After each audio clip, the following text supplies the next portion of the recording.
Hi everyone. Hello. Hello. Hey, how's it going? Hi guys. Hi everybody. Hi. Let's go! Hi everybody who's on the stream currently joining us. Testing. Guys, are we live? Yeah, Yes, we're we are live. live. Hello. Oh man! I've never Yay. been on stream before. I'm really excited about this. Let's go! Hello, hello. Wow. We are currently sitting pretty at 42 viewers. Woo! Mm, That's the magic number. Hi, everyone. 42. absolutely. That's the size of our studio, so that's probably That's a size. Honestly, Well, two whole not people. wrong. Oh, I can already see some familiar names in the chat. Hello, boys. Hello. Hopefully, we'll get some more people in here so we have some friends in the audience as well. Let's see. Do we want to give it 5-10 minutes, see if we can pull some more people and then do some introductions? In the meantime, we can do some small talk, see how everyone's doing, see what hear what they're excited about talking today. How's everyone feel? First and foremost. Yeah, let's chill.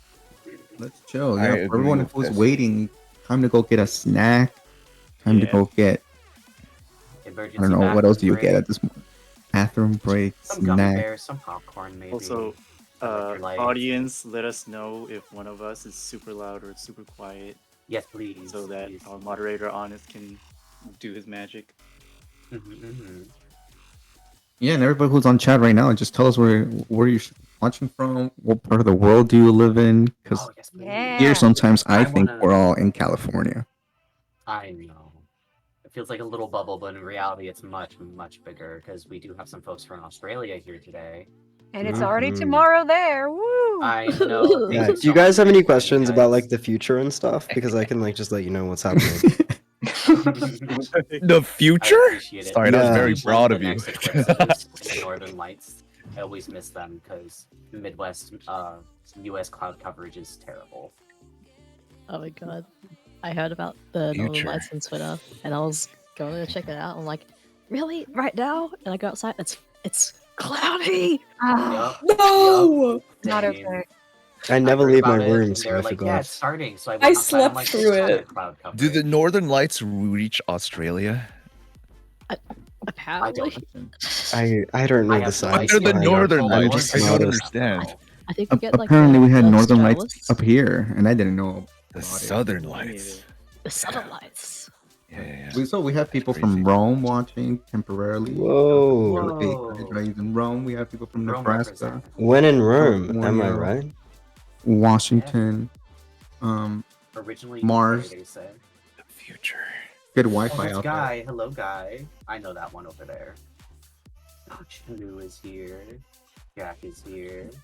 Yeah, everybody We who's got coming in, we're Natalie. just giving them a couple minutes. Giving us a Nate couple is minutes. here. So everybody join. If not, I guess, what time should we get started? Honest, what? Let's see. Give us a- We're sitting give us a already at deadline. 48 people. Let's do. Okay, my clock says 12:04. Let's do at 10 minutes after. Is that comfortable for everyone? Yar. Mhm. Okay. Let's do it. Mhm. Woo. Ooh. Oh, my clock says 9:04. What do you mean? Because Relax, we I'm didn't synchronize our watches. calling from 3 minutes in the future, or 3 hours. Excuse me.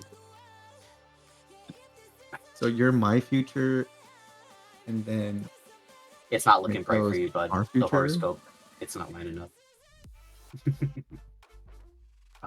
So how is the weather where everyone is at right now? Because I know the climate is different over here. Oh goodness, I'm gonna have to use Fahrenheit. I'm so sorry for those folks that don't know that. So it is warm enough for a t-shirt and shorts. That's where it is right now. But at night, it's like, ooh, I need a sweater of some sort. Some people are saying it's rainy where they're at. Yeah. Boring. oh yeah, Celsius. Please use Celsius. We're I'll need a Google conversion for that, unless someone can do it for me. Yeah, it's 9 degrees here, by the way, if anyone was wondering, in Melbourne. Celsius. Let's split the difference and do everything in Kelvin. Oh Yes. gosh. Now you're talking. Just throw everyone off. So Some more from also, those honest, names don't, coming. we know you like using miles, but we can't be using miles here. I know, but the we premium still units are just so ingrained. Can't help it. I do wish I knew the other metric system though, because I am originally from Bosnia. I was born there, and then we came here to the U.S. and because I just grew up on it, that's how I know. But my mom and a lot of my family members still use 24-hour time instead of the 12 hours, and they use Celsius over Fahrenheit. So I feel like I'm missing out. I feel like I missed something. It makes sense. Ice freezes at 0 degrees and boils Mhm. at Wow. 100. It makes so much more It sense. makes It really so much does. sense. I don't deny it. How do we What's next does justify the everybody have? measurements? Sorry, what was that? I want to know what snacks everyone has. Ooh, Snack. I just have coffee. Coffee, man. Coffee. I- I don't know if that's a snack, but It's It's a the silly world treat. is. Oh, I could get a coffee shake. Shoot, but then I want Mm. coffee with it. I had breakfast just before this, so I do not have a snack with me. But I can always go grab some crackers or something like that. I just have water with me today, though. Yeah. I have a 5-gallon jug of water. I drink through the Oh. whole thing as I Whoa. usually stream. I I'm my so sweat it glad all you said out. water instead of milk. Chalky milk, chalky milk. Sorry, You are I'm what I censoring strive to myself be. right now. To chug 5 gallons worth of water in a day in one sitting. But I think I might explode as a result. The bathroom's not close enough for that. Well, I wouldn't refrain. Oh my goodness. It's so Um, funny. Someone's asked. Are there Someone's any other almost interesting having snacks a to life. recall? Drinks? I Someone have said, a "Wait, coffee pistachio isn't muffin. a snack." So- Pistachio. I know, Pistachios right? are Sounds good. delicious. That's great for brain fog. My friends who attend conventions will say, eat nuts and berries because it helps with the brain fog if you're hungry in the middle of the day. And I did not know that. I learned that this year. So Oh, now yeah. I always have pistachios with me at conventions. And it's so great because it's like very portable too. Like it's not messy. and- Exactly. yeah.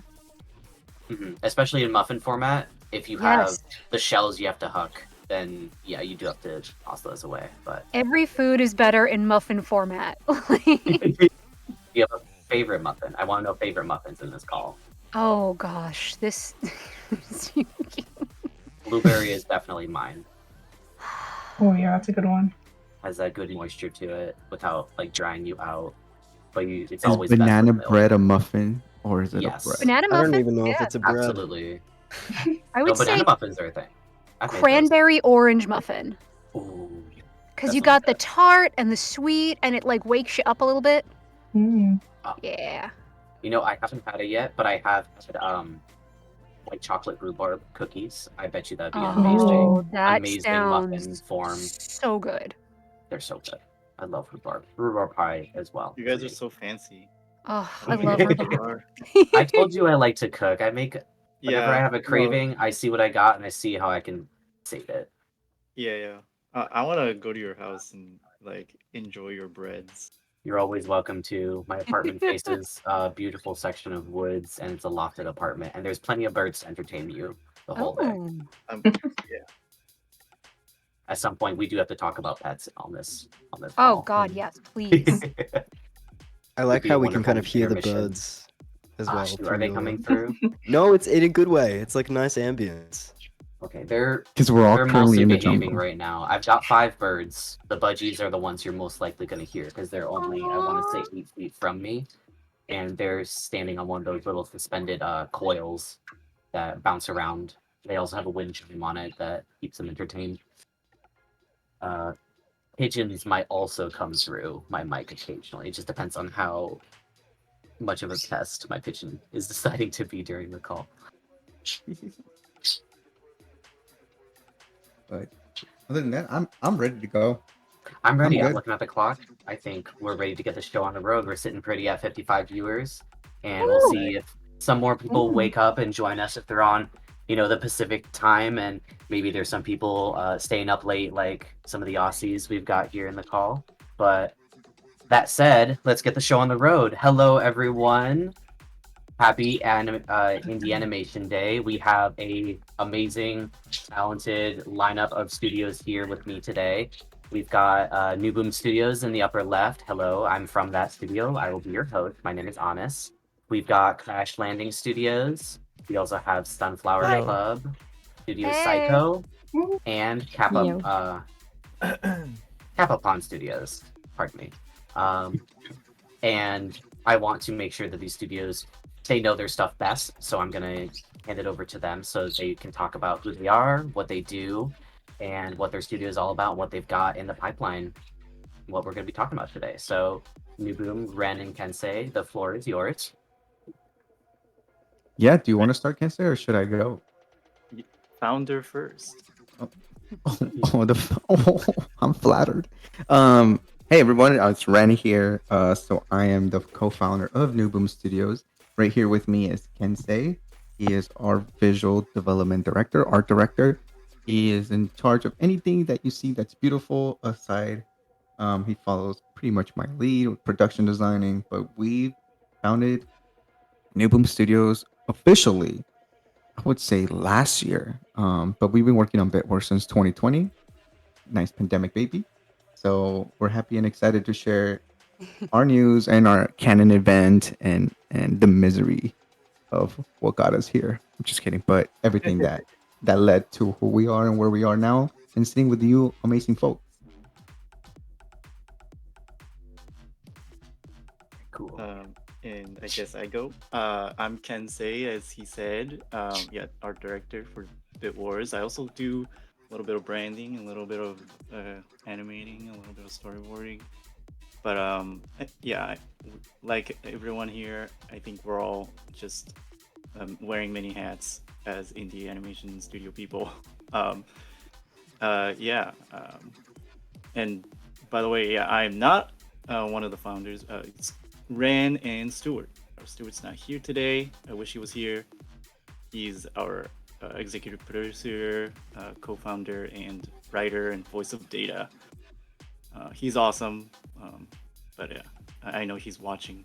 Yeah, I wanted Always to watching. give him a shout out. Wonderful. Thank you so much for telling us about your project. I would love to hear what Crash Landing has to offer today. From Oh, goodness, I'm gonna let you guys say your names because I do not want to butcher them. Yes. Okay. Hello. We are Crash Landing Studios. I am Mike So. You can pronounce it as in like Mike's soap. I like to use that. Some people say Mixo. You can use that too, but Mike's soap is the canonical way. Uh, this is MBQ joining me today. Hello. Hello, guys. Yeah. Mertz has been there since the very beginning of Crash Landing Studios, so I am very glad that you're joining me today. Yeah. Oh yeah. No, I am happy. Yeah. Yeah, So, we're working on a few projects. We've done like Detective Diaries. We're working on an original series as well, which we may do some illustrations of on this wonderful magma board. So, Ooh, early yeah, access. very exciting times coming.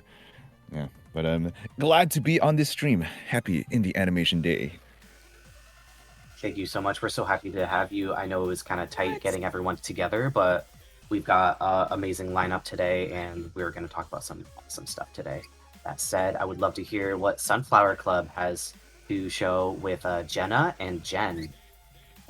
Hi. So we're the Sunflower Club, and I'm Jen, and this is Jenna. Hey.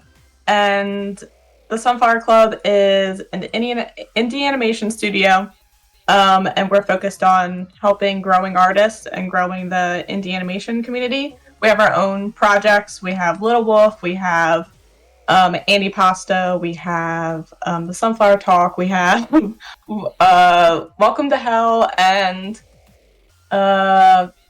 we have Figments.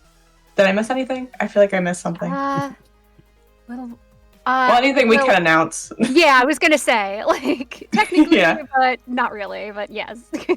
Okay, so I'm the What a co-creator. I know. Yeah, I might hear something later today. Stay tuned, folks. I know. I'm the co-creator, and I'm also the director and producer of Little Wolf. And Jenna has been here since the beginning as well, with almost all our projects. And Jenna can tell you all about it. Hey everyone, I'm Jenna. Yeah, I've been with Sunflower Club for a very long time. I got to voice Mari, the main character, when they were doing the Figments pilot, and everyone was so amazing and nice that I was like, of course I want to stick with this group. I love it so much.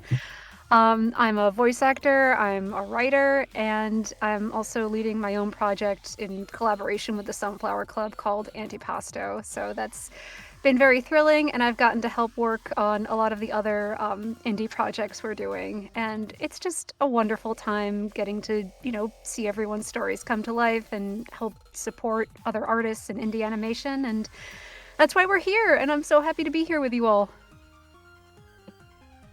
We're so happy to have you. That sounds like you have quite a bit in the works there. You guys definitely have quite a lot on your plate, and we're excited to be seeing that coming up soon and hopefully get a little sneak peek into what you're working on. Yes. Yeah. All the hype. Today's the day to highlight it. Let's see. Up next, we have Studio Psycho with Neza and Morgan. Hello, guys. I'm Neja. I'm the showrunner of Heathens and director of Studio Psycho. Woohoo! By day, I guess I do storyboards for Glitch Productions, but by night I'm like completely. Who's clapping? But by night I'm completely Heathens pilled. So, yahoo! This is my co-producer, VG lead, and like the person that actually helps me sleep at night. Morgan. He is God, and honestly, Shucks. just introduce yourself. Hello, I'm Morgan. I co-produce Heathens with Nerja. Our core team, unlike these other lovely folks, are based in Australia, which is whack and exciting for indie animation. We've currently got a Kickstarter out now for Heathens. It's an action comedy dark fantasy show. It's super high action and fun. It's literally our excuse to make an anime. So if you've got shonen brainworms, please check it out. And yeah, support it if you can. That's awesome. We'll definitely have to dive into seeing how everyone is producing their projects later on in the show and see like where you get your resources, how you manage them, and so on. Because I am aware that there's a couple of Kickstarters in here and potentially a Patreon or two. So we will definitely have to dive into that because that is very, very big, especially for indie. Okay, so let's see. And our last but not least, Kappapon Studios. We have Maud and Zami. Yippee! Hi, my name is Maud. I go by Martelith online, and I am one of the co-founders of Kappapon Studios, a studio started by 4 friends. So I'm here with one of the other co-founders, Zami, and we represent a team of 4 people. We started off very small, but now we're trying to pursue making our studio a full-time gig. I personally have started working in the industry for a couple of years now. Previously working at Powerhouse, now Kappapon is my full-time focus. Currently, I am directing our studio's first ever original project called Hearts of Titan. It's on the screen right now, I believe, but it is the original animated web series about college students unleashing sci-fi magic mayhem. And it's very, very fun. It's inspired by early 2000s cartoons, a lot of action, a lot of silliness, and it's going to be a lot of fun. If you've maybe recognized Kappapon Studios, we've previously worked on a lot of different music videos, namely in nerdcore. So if you're familiar with like Oreo's music videos like Endless, Funked Up, Jackpot, we all did that. We also worked on CG5's Forget, a old Kickstarter game trailer called Mid-Autumn, and a couple of other things. But right now, Hearts of Titan is our main focus, and it's been a lot of fun. So I'm excited to be here. It's amazing. I can't wait to dive into that. Zam, is there anything else you'd like to add to that? Zami? Yippee! Beautiful. Okay. If that's everyone, I would like to really quick introduce myself as well. I said earlier that I'm with NuBoom Studios. I'm currently their story lead. I lead the story team in producing storyboards. I work closely with Kensei and Ren to make sure that specifically the Bit Wars vision gets produced. I manage quite a few cats, but these guys manage quite a few more than I do. But I am so happy to be here as your lovely disembodied narrator voice today. My name is Anis Pijakovic, and I'm so excited to hear more about these studios today. Now that we know who everyone is, what I really would love to hear is where you guys started. So what is the canon event that started your studios? And we don't need to do a strict format of top left to bottom right. I just want to make sure everyone knows who everyone is.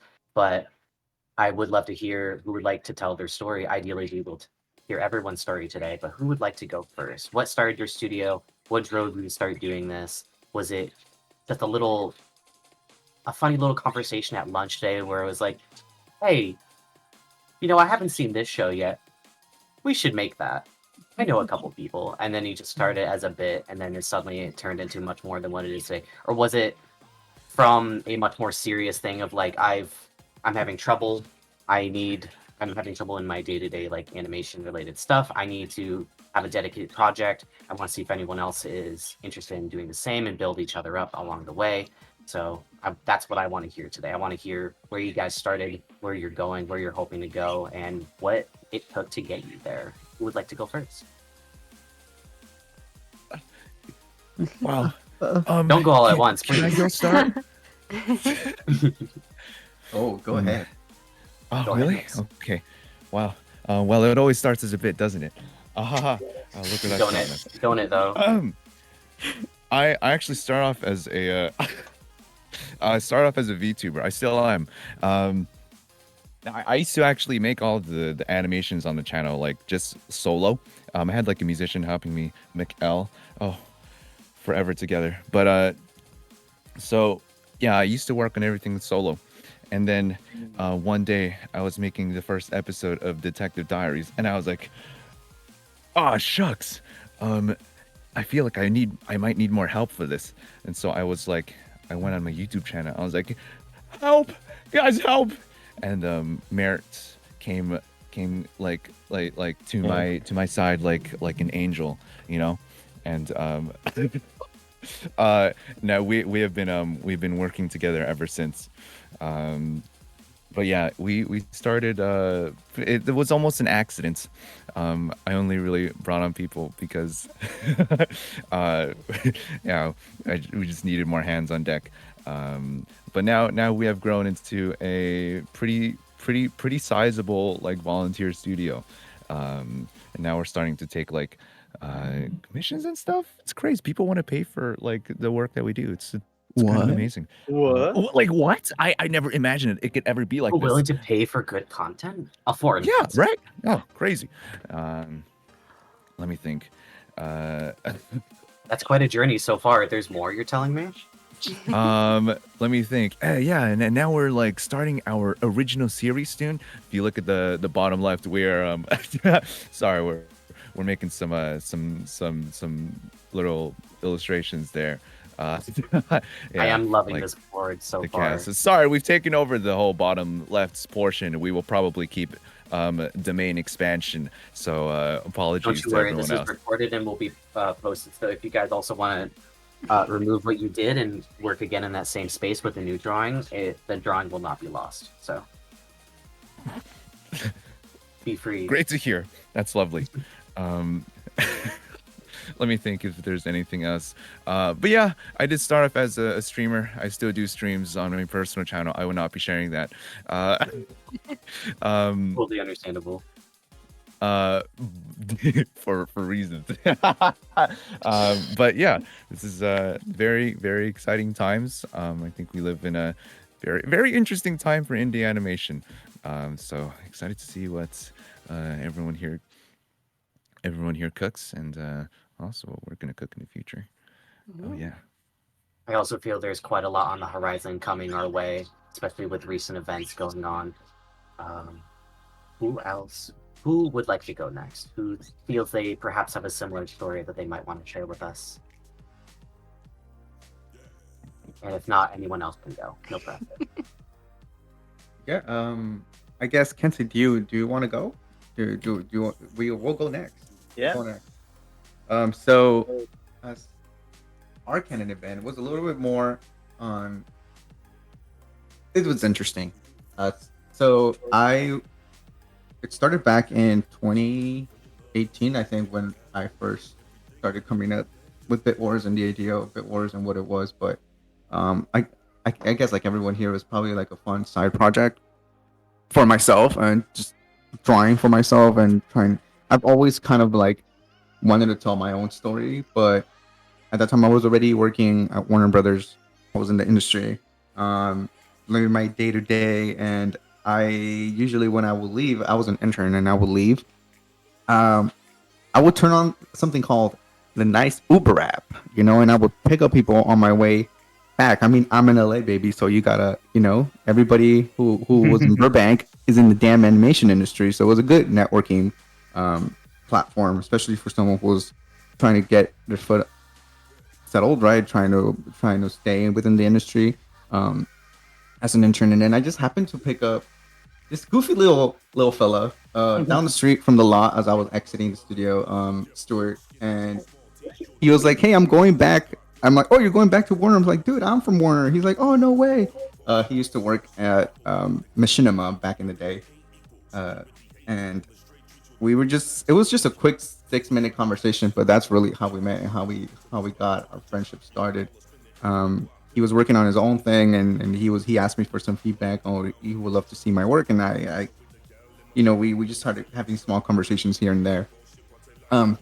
Fast forward 2 years later, the pandemic hit, and as we all know, studios were kind of like in a space of they weren't really sure what the future will look like, how the world would change, and there was a lot of merging and plans coming in the works. So unfortunately, got laid off along with a big chunk of people at a lot of studios, and then shortly after, Stuart was also let go from Machinima, which unfortunately, Machinima left, and then Rooster Teeth came on board. But so I remember Stuart reached out to me, and before that, we had a quick little dinner, and I was like, "Hey, man, I have this cool project. You're a voice actor. Can you give me some feedback?" And he kind of liked it. He was like, "Dude, this is dope." It was a ramen shop in Burbank, I think it was Kappapon Ramen. Shout out to Kappapon because that's our canon spot where everything like flourished. But yeah, he jumped on board, and then the pandemic happened, and then he kind of hit me up. He's like, "Hey man, like you ain't doing anything. I'm not doing anything. Should we like do something together? You want to do Bit Wars?" I'm like, "Hell yeah, man, let's do it." I mean, we're already all depressed. We're already all locked up. So we jumped on. We got together, and obviously I went to art school, and I had some friends, very close friends. Can't say here, with me, and Ashley and Sean and Art. They were the first core people that we reached out to. Um, and I think the stars aligned because Rise Up Animation came out shortly right after, and I just kind of signed up, and someone noticed our project, and they were from Cartoon Network, and they were really interested, and she was a producer, and she's like, "Dude, you should do an animatic," and that kind of just pushed us to do an animatic, and then one thing led to another, which we started meeting people from like Crunchyroll who kept hyping us up, and just all these studios during this pandemic were like really interested in what we were doing, so we just kept going. Now we're a team of 50 plus, I believe. Working on multiple projects. We Kensei's pitching his own right now, and we're helping him develop one. As well as we have a bridge show more on the younger side. Currently in the pitching phase. And Bit Wars, we're trying to do Bit Wars with our own thing, but we're all trying to just make our stories happen and create something new, and unique, but at the same time, not trying to do it in a different way, not stick to the industry standards, if you all know what I mean. Yeah. And now this year as NuBoom, we're really going for the clients and trying to see what comes up and who wants to pay us for our services. So eventually this becomes our day job. Yeah, and That's all we hope for, really. Just be able to follow that dream of like you never work a day in your life because you're doing what you love. That's all we're all looking for here, I think. exactly. Mhm. And Ren and Stuart have been just like crazy, the people who talk and stuff. I guess that's like something they do, but like I can't do that. They know everyone, so it's kind of crazy. And they every day they're like talking to new people, just like making connections everywhere. That's been super great, and like every time I hear something new, it's really exciting. Yeah, it's been great working for NuBoom. It's a really cool project, and I think like I really enjoy just making cool art. Where's the woohoo? Whoa! Woohoo! Yippee! Thank you so much for sharing that with us. Who would like to go next? I could go if anyone else wants, or unless anyone else wants to talk about theirs. I think you have the floor. I guess I have the floor, gang. Do So, it. Get it. I'll have to like try and like get the thoughts collected for this because our origin story was very chaotic, and I have to kind of like give the Spark Notes TLDR of everything. No But- worries. So I think it was back in like late 2019, 2020 is when I met everybody. We met through work, and we all became very close friends. And because of that, I should clarify is that Kappapon is comprised of me, Zombie, Rennie, and Tilly, and I met them through just like online work, and like we got became really close friends. They were already friends, and then we all were just like, you know what? After kind of like getting this experience and like kind of being in this artistic pipeline, we actually have like a really good groove going for ourselves. Like, let's like at that time, what our roles kind of like were divided up as was Zombie's really good at storyboards and rough animation. Me and Rennie are really good at like cleanup and revisions. I personally got into compositing because of them, and Tilly at the time was really into doing background art and viz dev. So we kind of just had this mock up like between 4 people the animation pipeline. So we're like, you know what? let's do this. Like as the four of us, let's see what we can figure out. And just because at that time we were each kind of individually pursuing freelance work, we just kind of so happened stumbled into a few opportunities to work as a collective. And we're like, okay, let's start developing a brand. Like, let's just start like get this team going. And that's how Kappapon started. Our first music video was Endless on Oreo's channel, and was our first like real deep dive into like working together as a team. And it just kind of started stacking after that and getting bigger and bigger. We found more opportunities. We started taking it seriously. We started like actually getting like things developed for Hearts of Titan, which back then was just like a concept. I myself was saving up out of pocket to just pursue like making my own original story one day, and now it turned into like most of us saving up out of pocket to kind of like get more artists on board and developing Hearts of Titan and bring on more members to like the Hearts of Titan crew. And over the course of 4 years, we just slowly chipped away at developing this project. But we also knew that we wanted to build up a repertoire of like professional experience. So we started building up like our credits, not just as a studio, but individually. So by the time that Hearts of Titan would have launched our crowdfund, we would have this resume built for not just our studio, but everyone individually. And like we could have like that archive of people looking at our work. And we just took it very slow. But we also had a lot of fun working together and collaborating on like building these characters in this story, in this world.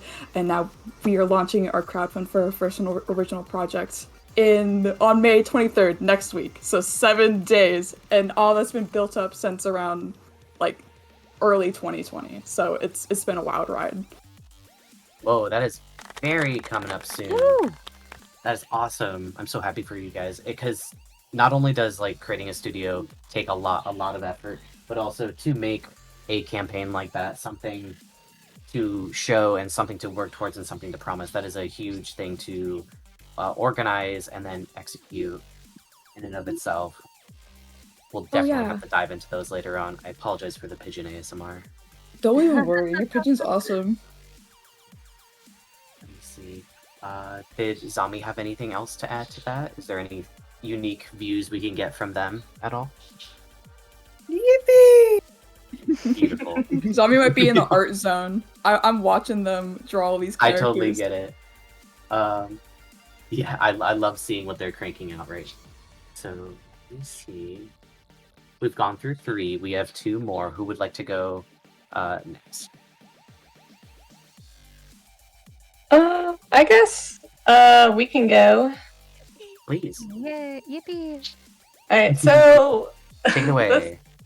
the Sunflower Club started back in 2021, I think. And it started because the other co-creator, who's one of my friends, they had a college fellowship project where they were going to make a pilot.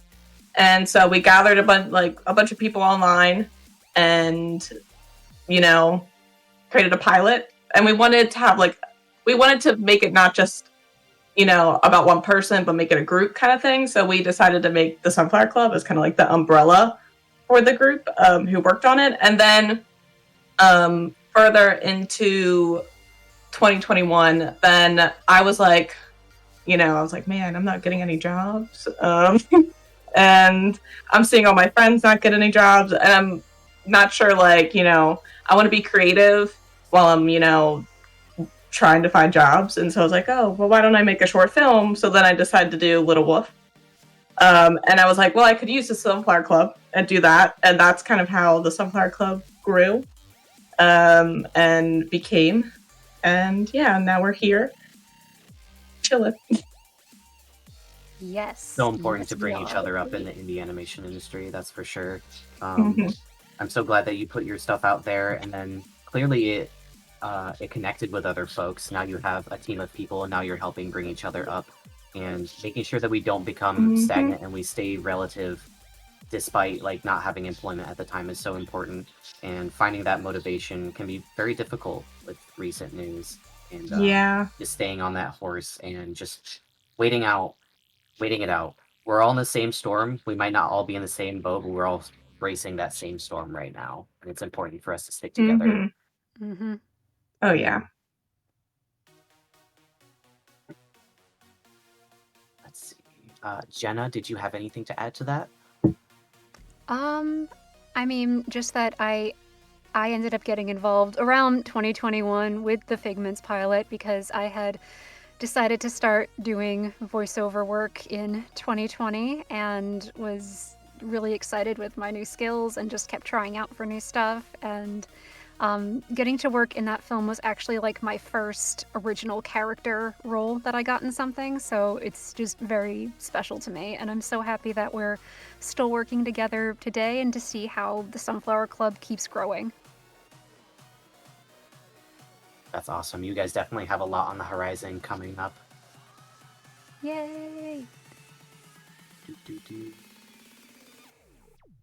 Was that everyone, or am I missing one person? One studio? I believe that was everyone. I think we need to still share our little piece. Sorry, yes, please do, please do. No, that's totally fine. We're a little. I apologize to everybody. We're a little sleepy at the moment because right now in Australia it is 2:38 a.m. Oh no! But it's okay. Go indie. Let's go. That's okay. It will pay off. It will pay off. Oh, absolutely. But please, you have the floor. Is We would love 2:30 too early or too late? Oh my goodness. I haven't decided yet. Actually, I'll let you know by the end of the stream. I think it's determined by whether or not they've had a sleep before the stream. Because I know I don't call it tomorrow until I've had sleep, even if it's 2 or 3 a.m. I'm like, no, it's not Monday yet. It's still Sunday. It's not Monday until I've slept. I refuse. Stewart on the chat. Next stream is on your time zone. So That's what I would love to do. We're used to we're so used to. I say this all the time, but we're like so used to accommodating like EST and like PST, like, and it's just, you know, it's how it goes. But yeah, Nerja, did you want to like share a little bit about the?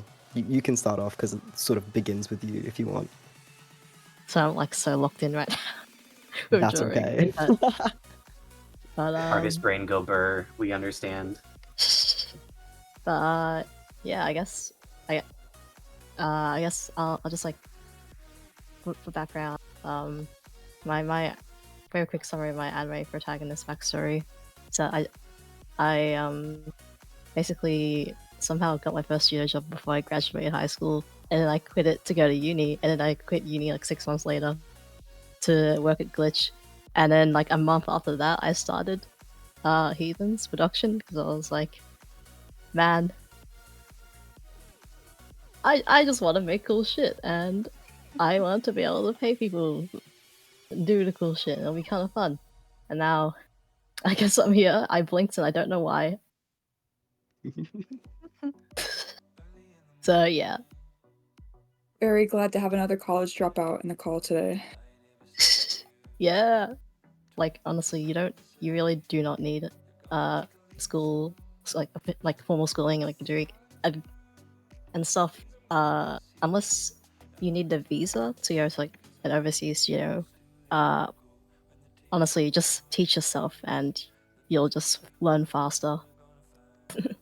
especially when But you have yeah. like all these social like what I'm blanking out on names, but We have so much at our disposal nowadays with how Yeah. many resources are online. We have everything from like books to podcasts and interviews. I know I you did have go to college, schoolism. but it wasn't for animation.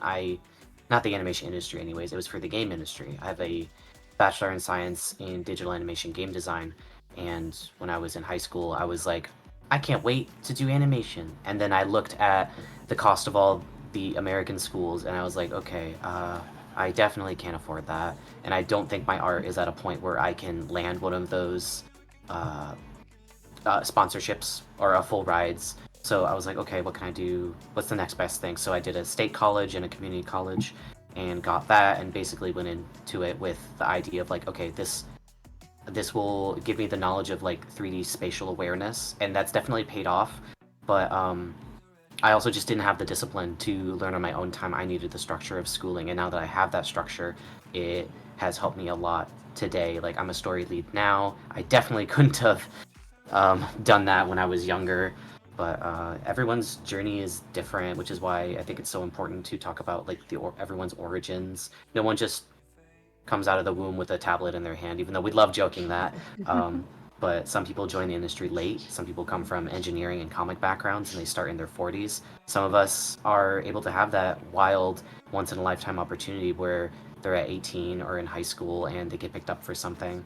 And it's just, there's no one way to do it. And you can't just go to one person and be like, do this, you'll be in, no problem, surefire. Everyone's life, everyone's journey is different, and there's no wrong way to do it either. And that's something very unique to our industry and our passions. Very well put. I've talked about this a couple times.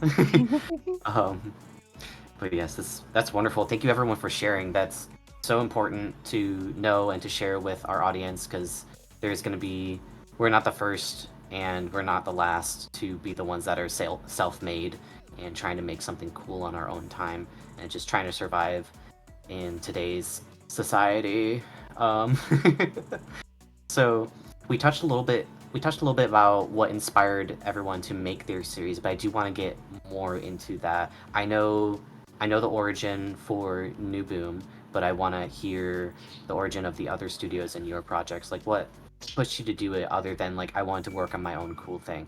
What sparked that idea for your projects? Was it a personal experience? Was it someone else's experience that you reflected upon? Was it something that you felt was missing in media that you then wanted to produce and put out there into the world?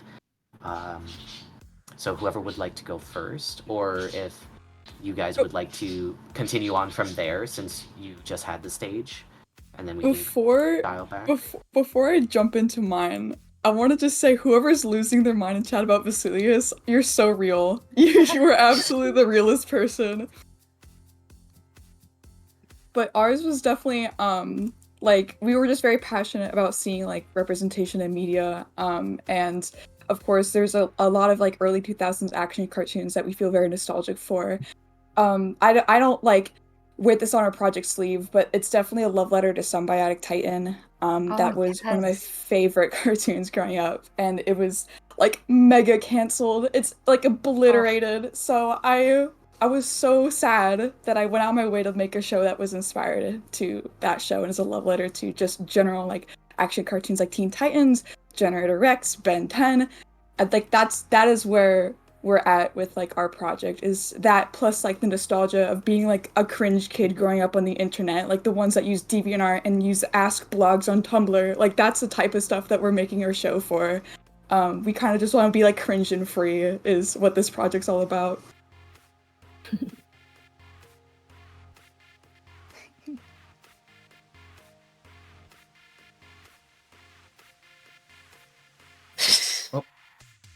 Okay. Was so silent. What just happened there? I heard. Oh my gosh, I've been muted. Did I scare you guys? Did I scare everyone? No, I'm so sorry. I all tried got to get the ball rolling and I was muted. That is awesome. That is amazing. I know I relate to that quite a bit myself. The DeviantArt days, dude. The DeviantArt days and a little bit of that nostalgia that influences our own works today. You can't escape it. Let's see. You can. I think for like. Oh wait, can I say something to that mod? If that's okay. Absolutely, take the floor.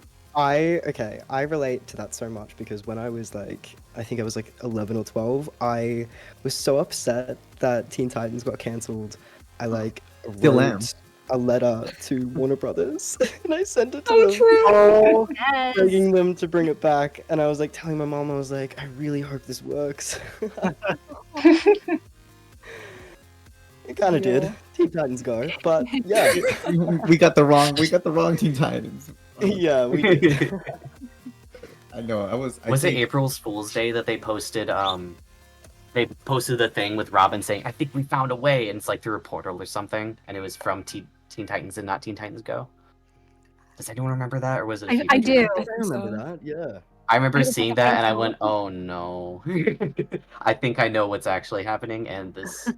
Oh man, something's about to happen. They teased us a couple of times throughout the years, and they did nothing. For real. Yeah.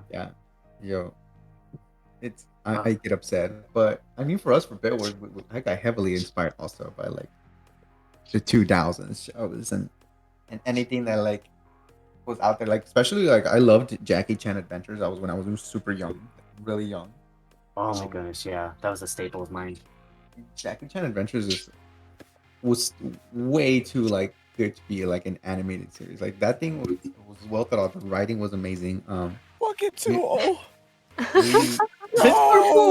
We, No! we all went It through will it. undo. What happened? It will undo. I'm trying so hard. Oh, that's the arrow. Help us! It's Blacklight I'm Ray trying. now. There we go. Let's go. Sorry. Not the grimace shake. I warned everyone, and then of course I'm the one. I can see the No. light. I can see the light. So sorry everyone for that strobing. That was our evil. I got so soul. scared for a second. I was literally shaking. That was I'm my so half sorry. brain cell exploding as I talked. Sorry to derail. The last brain cell dead. But I don't even know what I was talking about. Oh yeah, Jackie Chan Adventures, and like I love like anything like Totally Spies was like a huge like Oh yeah. influence on like my type of like comedy as well. Turtles. Or yeah, and what else do we say a bunch of things though, especially video games for I think us. Avatar was but- mentioned to me quite a bit. A lot of Uh. glitch techs influence and just video games in general.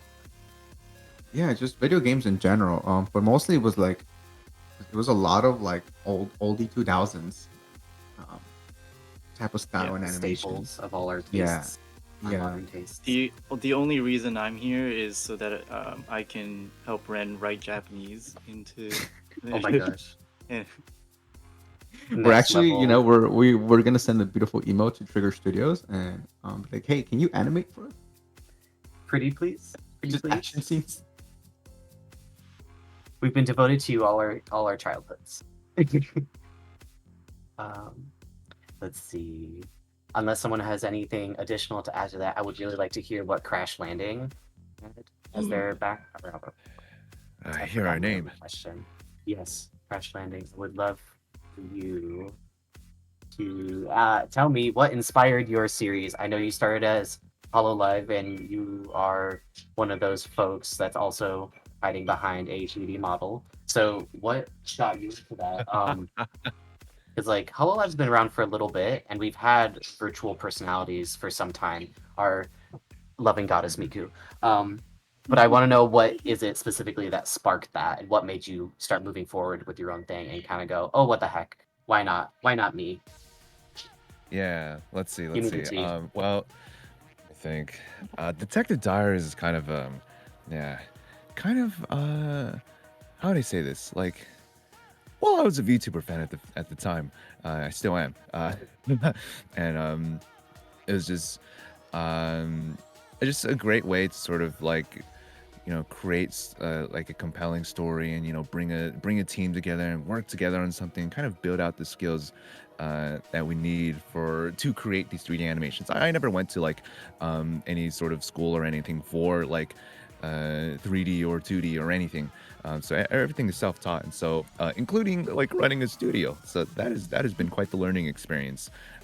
But yeah, working on like a fan series like Detective Diaries has been really helpful. Like a volunteer fan series has been very helpful in like teaching myself and sort of like everyone in the studio learning together the experience of running an indie animation studio and sort of the ins and outs of production without like any serious like risk. For example, like it's all volunteer, right? So we don't have to think about some of the more complicated things like how we pay people or like money, and so that was like a great training ground. But after you know 2-3 years of working on sort of fan contents, we feel it's time to start expanding our domains, and so we're now working on this new project, tentative title Internet Cafe, or Welcome to Bunners. This sounds like it's gonna be a wild ride. I'm excited to see it start production. Oh yeah. Neza has seen some of the wonderful things that we are cooking. I wish I didn't. Oh no. Well, hey, let me give you a pitch really quick. Okay? Please don't. In a world where corporations have taken over, can a dingy diner restore humanity with femboys, mechs, and pure chaos. um, so this is like it's a series about like these crazy life shenanigans, anime tropes, niche internet culture, mildly yaoi coded interactions. Right, so it's like this fun, Mildly. you know, yeah, it's fun, very absurdist sort of. Oh yeah, stuff's happening.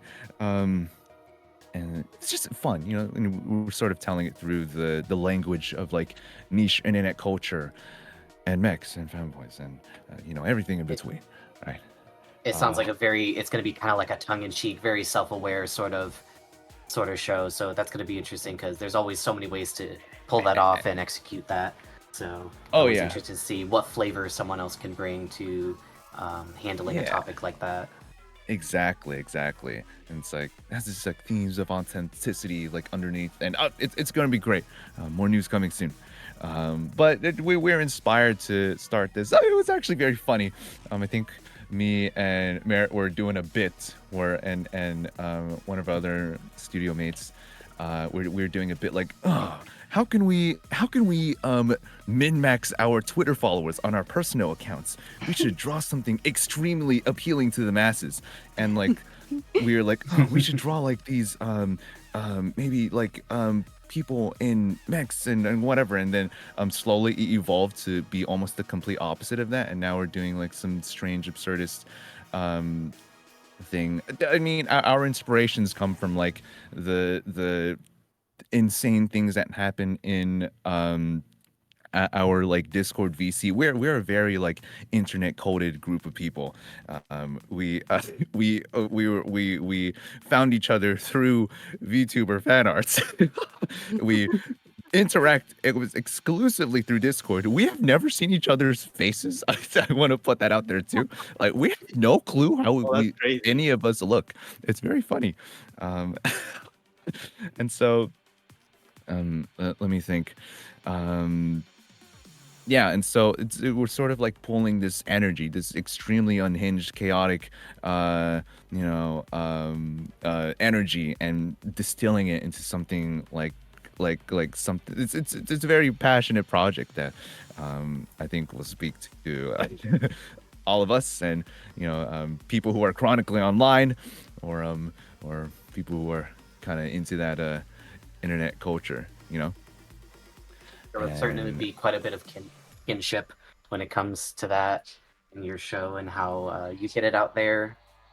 So Yeah. very, The very mechs were unique. like, what if we got a little silly? yeah. Just like that. But yeah, That's very cool. that's inspiration for our series. So we're excited to show you guys more. It's gonna be wonderful. Very, very cool. Thank you so much for sharing. I would love to Yeah, hear of what course. Studio Psycho has next. What drove you guys to start your project? You have a interesting animation, and it's got quite a hook to it. So I want to hear what gave you the idea for like that world and those characters. Was it something that you wanted to see in media? Was it something more that you wanted to see in media, or like a personal experience for Studio I don't Psycho? know, man. I just watched One Piece, and I'm like, damn.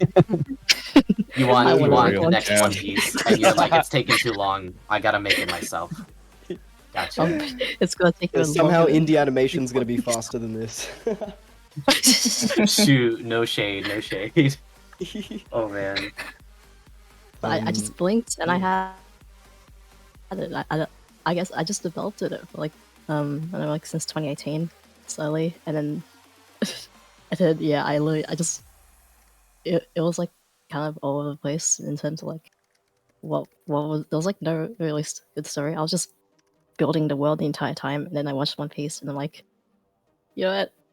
I'll actually write the story. And now I cooked so hard. And I am so sorry to anyone that I've told the story to. You're gonna have to wait like 50 years for the plot twist. It's an iceberg. It's nice.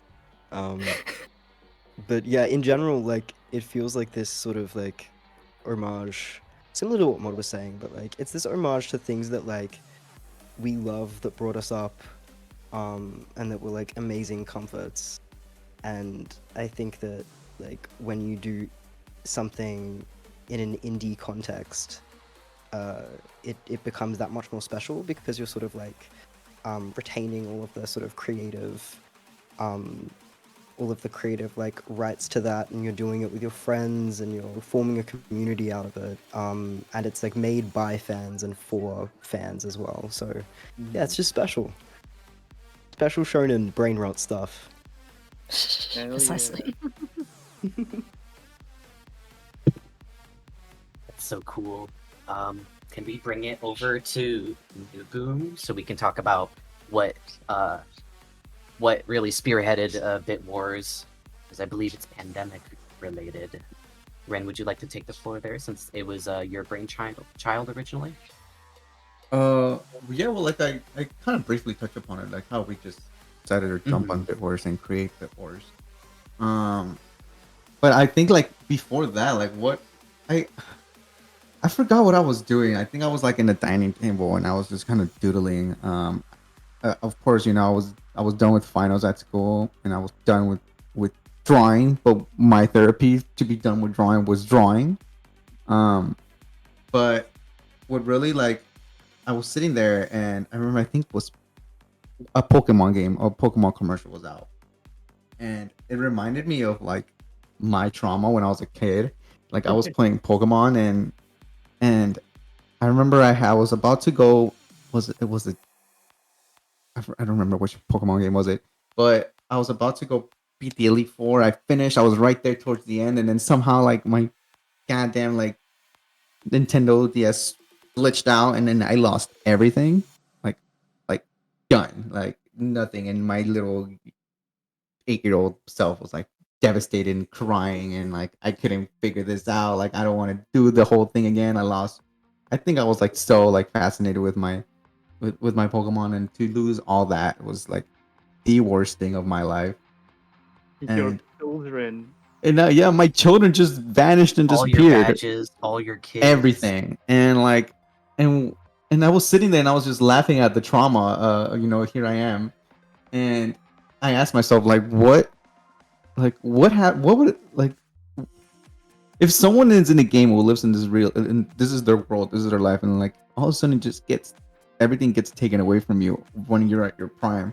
Like that's so devastating. And I was like, wait a minute, like video games do that all the damn time. Like you lose everything if you lose a level. Like what if I put this girl and this little kid originally, right? Like the idea was like, what if like I make them you meet them at their prime, and I have the power to take everything away from them and then start the story from there.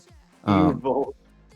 That's my evil story. But I really, and then I just kind of like connected it with life, and I think all of us here in this industry, everything's always kind of rocky, and something really good happens, and then all of a sudden it gets taken away, right? Or that awesome gig shows up, and unfortunately, like it gets canceled, and like now you're like in the hustle of finding something new. So it's the message of like you're not set by your failures or things that couldn't happen, but what you do with your next adventure and with your next life, and how do you like overcome that, right? If us in this room right now as we're chatting, like they can take everything away of what we build, like these, hypothetically speaking, I don't want no one coming in and taking our studios, but like they can't take away like our creativity and the passion that we have for storytelling, so we can go ahead and just do something new, like, you know. It's in that sense, in that realm. But coloring in a nice pretty video game aesthetic vibe with like funny kooky characters that are heavily inspired by anime and all that. But that's my childhood trauma was what led me to It's gonna be all fun and games until you hit them with the all the drama. Yeah. Bam. Someone said, I'm petrified to turn back on my old Pokemon Crystal and accept my Pokemon all died within with the battery. No, dude. Everyone, go check on your Pokemon. Like, they're probably Did you feed they're and probably pet your just Pokemon waiting. recently? Yeah, they're probably waiting for you. Like, Just yeah, like Nintendogs. I had a Game Boy Color, Pokemon Green, and Pokemon Dungeon. What is that? Mysterious Dungeon? Remember that game? Yeah, On the Mystery DS? Dungeon, Red and Blue, Mystery and then we Dungeon. had was it Time and Space? Yeah. my experience with losing file was a friend came over and he was just like, hanging around. He's just, yeah, like, oh, you have this game too, and he opens it, and then I don't know what he did, but he was like, oh, I did something. And then file is gone. But I was like, it's fine. I tried. I don't get bummed out that easily. I actually just replayed it, like nothing happened. Oh, so you're not like me who just cried a river and No, And abandoned the game. Never went Yeah. back. I never. No, I So- went back. I did it all over again. Okay, good. I was gonna say, oh no, It- the NuBoom message is lost on you, right? You didn't tell Eventually, me that. no. eventually, I was like, screw this. I got this. I can Oh, you do went this again. I know what to expect. Yeah. As I, and then my first encounter was a shiny. Was it a Sentry? Was it? Yeah, I don't remember. It was a shiny Pokemon. I thought it was really cool. It was a. Life was What's it made. called? No, I'm blanking. The bit's gone. Okay. We do have 2 very nice questions from the chat that I would love to get into. The first question is for everyone in stream. It is from Dev Atlier. For everyone on stream, what's a part of world building that you enjoy working on the most? And then we have another question for the Horse Girl Gaming, and they're asking, bringing a project from concept to completion is a massive undertaking. Would you mind sharing some of your advice from moving beyond the ideation stage and achieving the project goal you set out to reach? So I would like to first tackle that first question, which is a bit of a quicker one. What part of world building do you enjoy working on most? And then we'll go to moving past ideation. So Ren, could you expand on your world building a bit, and then we'll move back to the other studios, and we'll circle back to the other question. What part of world building I enjoy the most? Oh my Yeah. god, that's such a easy question, but yet so hard.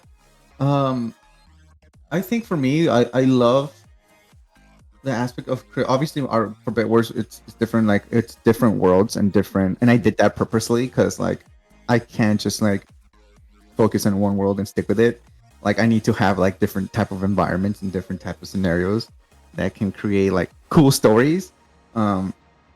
So I think my favorite part of the world building is just trying to figure out what kind of people live in this world and what's their regular lives kind of like, and how can I go in and mess it all up with my 2 characters and their chaotic events that they go forth on their journey. But it's really for me, it's trying to figure out all these worlds. They're all so different and so unique, but how to cohesively put them together in a way that it makes sense. That's my favorite part of the world building. It's the challenge of trying to tell a story, and as crazy as it is, how can it all be cohesive and make it make sense, right? You're not questioning why is that there? It's just part of the world and it exists, and you just enjoy the content. Absolutely. Yeah. Getting across that show don't tell is such a tricky line to toe, but when you get it right, it's just so satisfying. Yeah.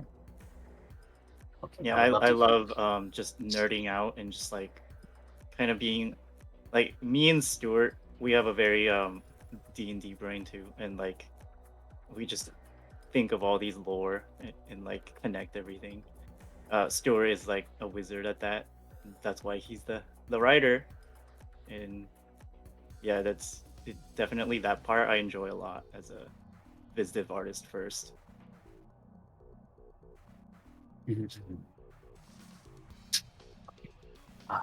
Let me see. Why don't we have Crash Landing go next? Crash so to Landing, reiterate the Crash question, Landing. what part of world building is it that you enjoy the most when it comes to your productions? Let's see. What part of world building do we enjoy the most? I'm trying to think on the original series. So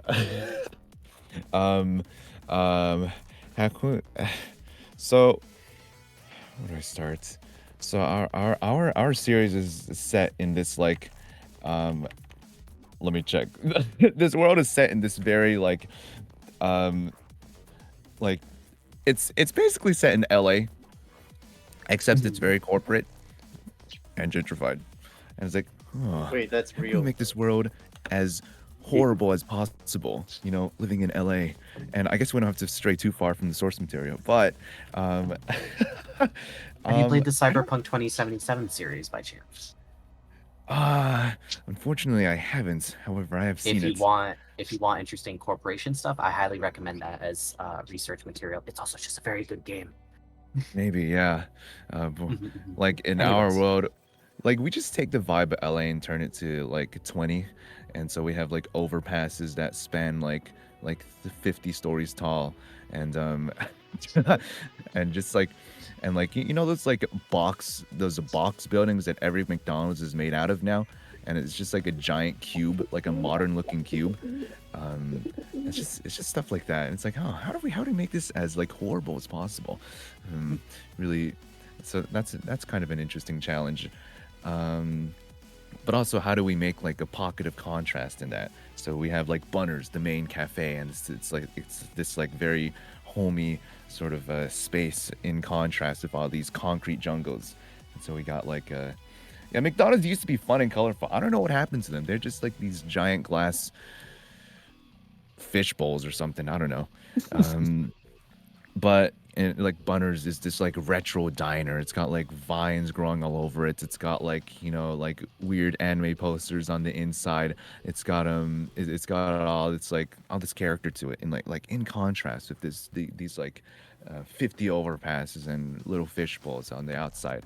And so it's just like developing that contrast in that world, and sort of like basing it off of the I like basing it off like LA, just pushing it, exaggerating it. It's kind of a mixed bag. I don't know. I kind of like a lot of different parts of it. Even just like placing the characters in this world. I mean, that's kind of part of the world building too. Like, how do they fit into this world? You know, how does there's a lot of fun parts. I really can't give a single answer. But in general, I don't know. It's very enjoyable. It's fun. I don't know what to say. The whole thing is fun. I would sure hope so, and I think you really went into it. I think that's more than enough. Don't you worry. Don't you worry. Thank you. That was very insightful. For my sake and for the audience's sake, I do want to just start going down the line to help everyone kind of keep track of people. So I would really love to hear from Sunflower Club next. And to reiterate the question is, what part of world building is it that you enjoy the most when it comes to your projects being developed at the studio? I really like doing research. That was kind of my undergrad degree. I was an English major, and so I did a lot of research. But I like researching for art as well. And so for Little Wolf specifically, we researched a lot of like Irish like environments and European kind of you know, ancient styles and art and culture to kind of like give it like a more grounded feeling. So yeah, I really like researching. Ooh, we haven't heard that yet. That's so cool. I love making like mood boards and everything when I have to do my Yeah. own project, whether it's playing a video game that has the ambience I want and taking screen grabs, or going like on Pinterest or something and typing up keywords and seeing if anything good comes up and then hoarding all those images in one spot, or going to my favorite artists and seeing if there's anything they've cooked up before that I like elements of that I would like to incorporate. Yeah, that's I looked definitely a part at of it. I looked at a lot of student films. Like I just go on YouTube and go, student film forest, and then just like pick at it and look at it and study it. That's super neat. No, we in Bit Wars we recently started using Mural. It's a browser thing where it's like a whiteboard online collaborative Big whiteboard. It's It can do so grids, it can fun. do sticky notes, it can do images and It's video and audio it's a whole files. murder board there. It's so of, like, helpful. different sticky notes and images and flow charts and all that. Yeah, we go crazy. Okay, we're down that line, and I'm looking at all this amazing art that we have on this board, and I want more, so we've decided to give you guys a second board to start filling up. So we got Yay. another board down there. It's to the right of the first one. It's blank. We don't have the logo in the middle. However, I would love to see you guys start filling up that space, putting your little grubby hands all over it, and then we'll change the stream over to be looking at that one, and we shall start anew. That said, I am going to take it to the top of the second column, and I would love to hear from Studio Psycho what part of world building is their favorite part when it comes to their projects. So take it away. I really like to find all of the loopholes and see how much I can incorporate from that, or like how can I break my own Yes. world building, because I need to know what the limits are. And I've what heard this method before. can You happen. break it and break it Yeah. and break it, and then you figure out what works the best. And that's such a cool, interesting way to do it. Yeah, and like the more like you find out of, like the more you flesh it out through that, the more you'd be like, oh wow, are you serious? I can actually implement the internet into this fucking into the story. Sorry, it slipped out. There's a graceful For way Australians, to do it. it's very difficult. I I'm so sorry. swear like a sailor. I understand. Don't Yeah. you worry. Yeah, so I'd be like, damn, how do I incorporate McDonald's into the story or something? And like, does it actually work? Does it not? If it does, that's gonna be really funny. And you just kind of try to find how to justify every decision you make. If you cannot justify it, don't add it. Yeah, it's not worth putting the work into it. Yeah, it's not worth breaking everything you've established just to add it, kind of thing. Mhm. And Or if it yeah, overcomplicates it. and generally, like when it comes to world building, you want to justify everything, kind of deal. Especially like the more intricate it is, the more factors that you need to consider. So if you change one thing, you have to think about the others. You're like, It's a okay, how does waterfall this affect? effect. Yeah, I've run and into then you that go, for my own project quite a bit lately. It's Yeah. a dinosaur mecha sort of world, and I'm working on the origin story for it, and I'll change one thing and I go, oh shoot, that just invalidated this other thing that's like in the main plot line. So then I have to workshop it. It's a steep Yeah. learning curve, but like it's so eye-opening and so interesting, and it's so helpful to have other people chime in as well. So I share my ideas with my friends, and they go, well, that doesn't work, and I go, wait, it doesn't? And then they go, yeah, and then they'll tell me, and I'm like, oh shoot, I didn't think of that. Or they'll give me a solution that I never could have come across on my own time, or maybe I would have eventually, but they speed up the process. It's so helpful. Yeah, for sure. And like generally, like the more you flesh it out, the more you can make characters who are morphed and specific to your story, which I think are like the best kind of characters. Like, Absolutely. yeah, like this character can't, like, there's no other version of them except this version because they're the ones that exist in this world, kind of deal. And if we break the world, then you break this character, kind of thing. I really like those kind of characters. And the characters need to feel like they live in that world, and in order to do that, you need to know where your world is and what they're traversing through. And then basically, on a personal level, makes them so much more connected. Yeah, exactly. Real. Really grounded and stuff. And then like, yeah, just interweaving everything. It's fun. If I can say from like a production perspective, especially with animation, please. like working with Nerja has been such a dream because like they really do have an answer for everything. So when we're working through like shots and we're looking at effects and like we're like, okay, how do these powers play out? Like Nerja will know. And that's the same thing for like, you know, we talk about the lighting situation of like one of our backgrounds that we've got at the moment. When I'm BG leading, it's very easy to create like cheat sheets and guides and stuff because it's built into the world so solidly that it makes the whole process very specific and very fun. And yeah, it's not arbitrary, which is so lovely. That's so cool. Yeah. Thank you for sharing that because like that is also a huge part of it. It's not just the art part; it's the logistics behind it. Yeah. There's that in it, like when everything's grounded like that, or like I guess when you take in that extra like step to think of everything, everything becomes intentional. Like your story is there, and everything that's around it, it may like this random prop might seem inconsequential, but like you know that at the end of the day everything connects to that one intention that you had, and I think that brings it up so many more levels higher, like as a product, as a story, and as a world. Yeah, Absolutely. you can do so much foreshadowing. Yeah, So yeah, much. exactly. That good, tasty foreshadowing. I'd live for that. Oh, I'm like a Gravity Falls fan. So Oh, you said it before I could. Oh yeah.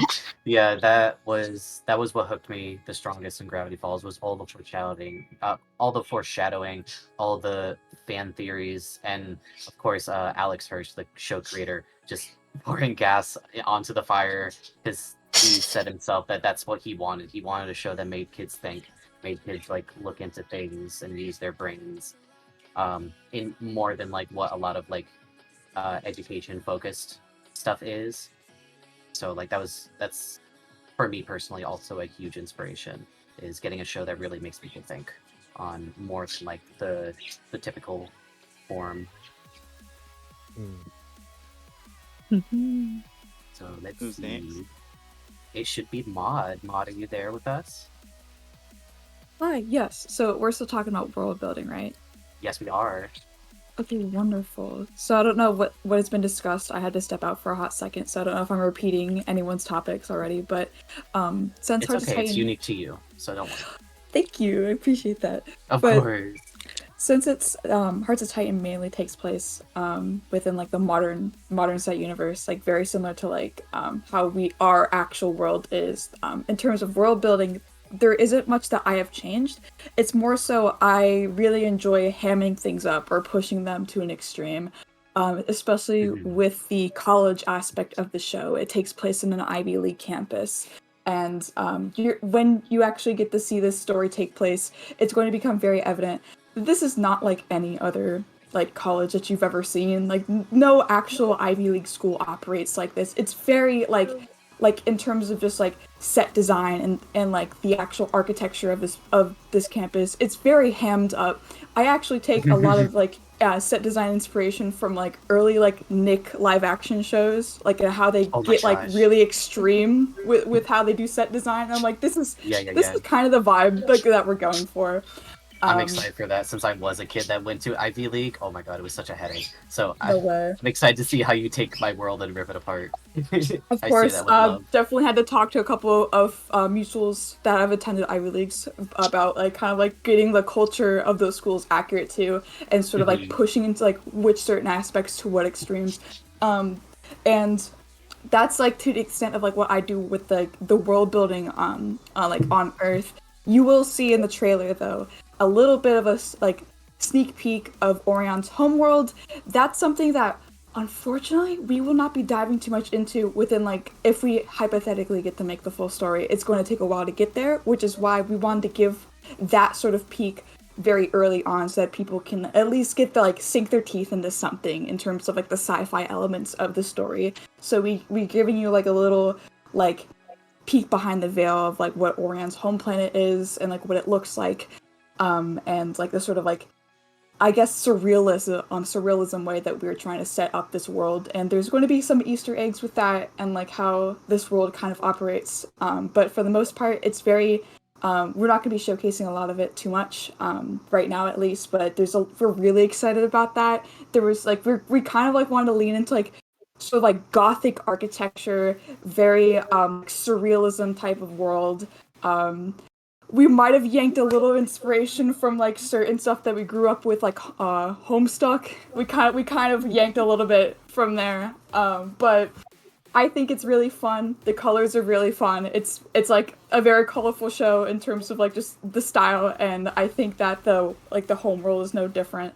I don't know if this like leans too much outside of world building, but we also really enjoy like the narrative of like the world that we're building. Like I'm very much like a thematic person, so even with like the like Earth setting, there's a lot of themes that I want to incorporate that you see like not within just the writing, but also like the visuals as well, which I really enjoy.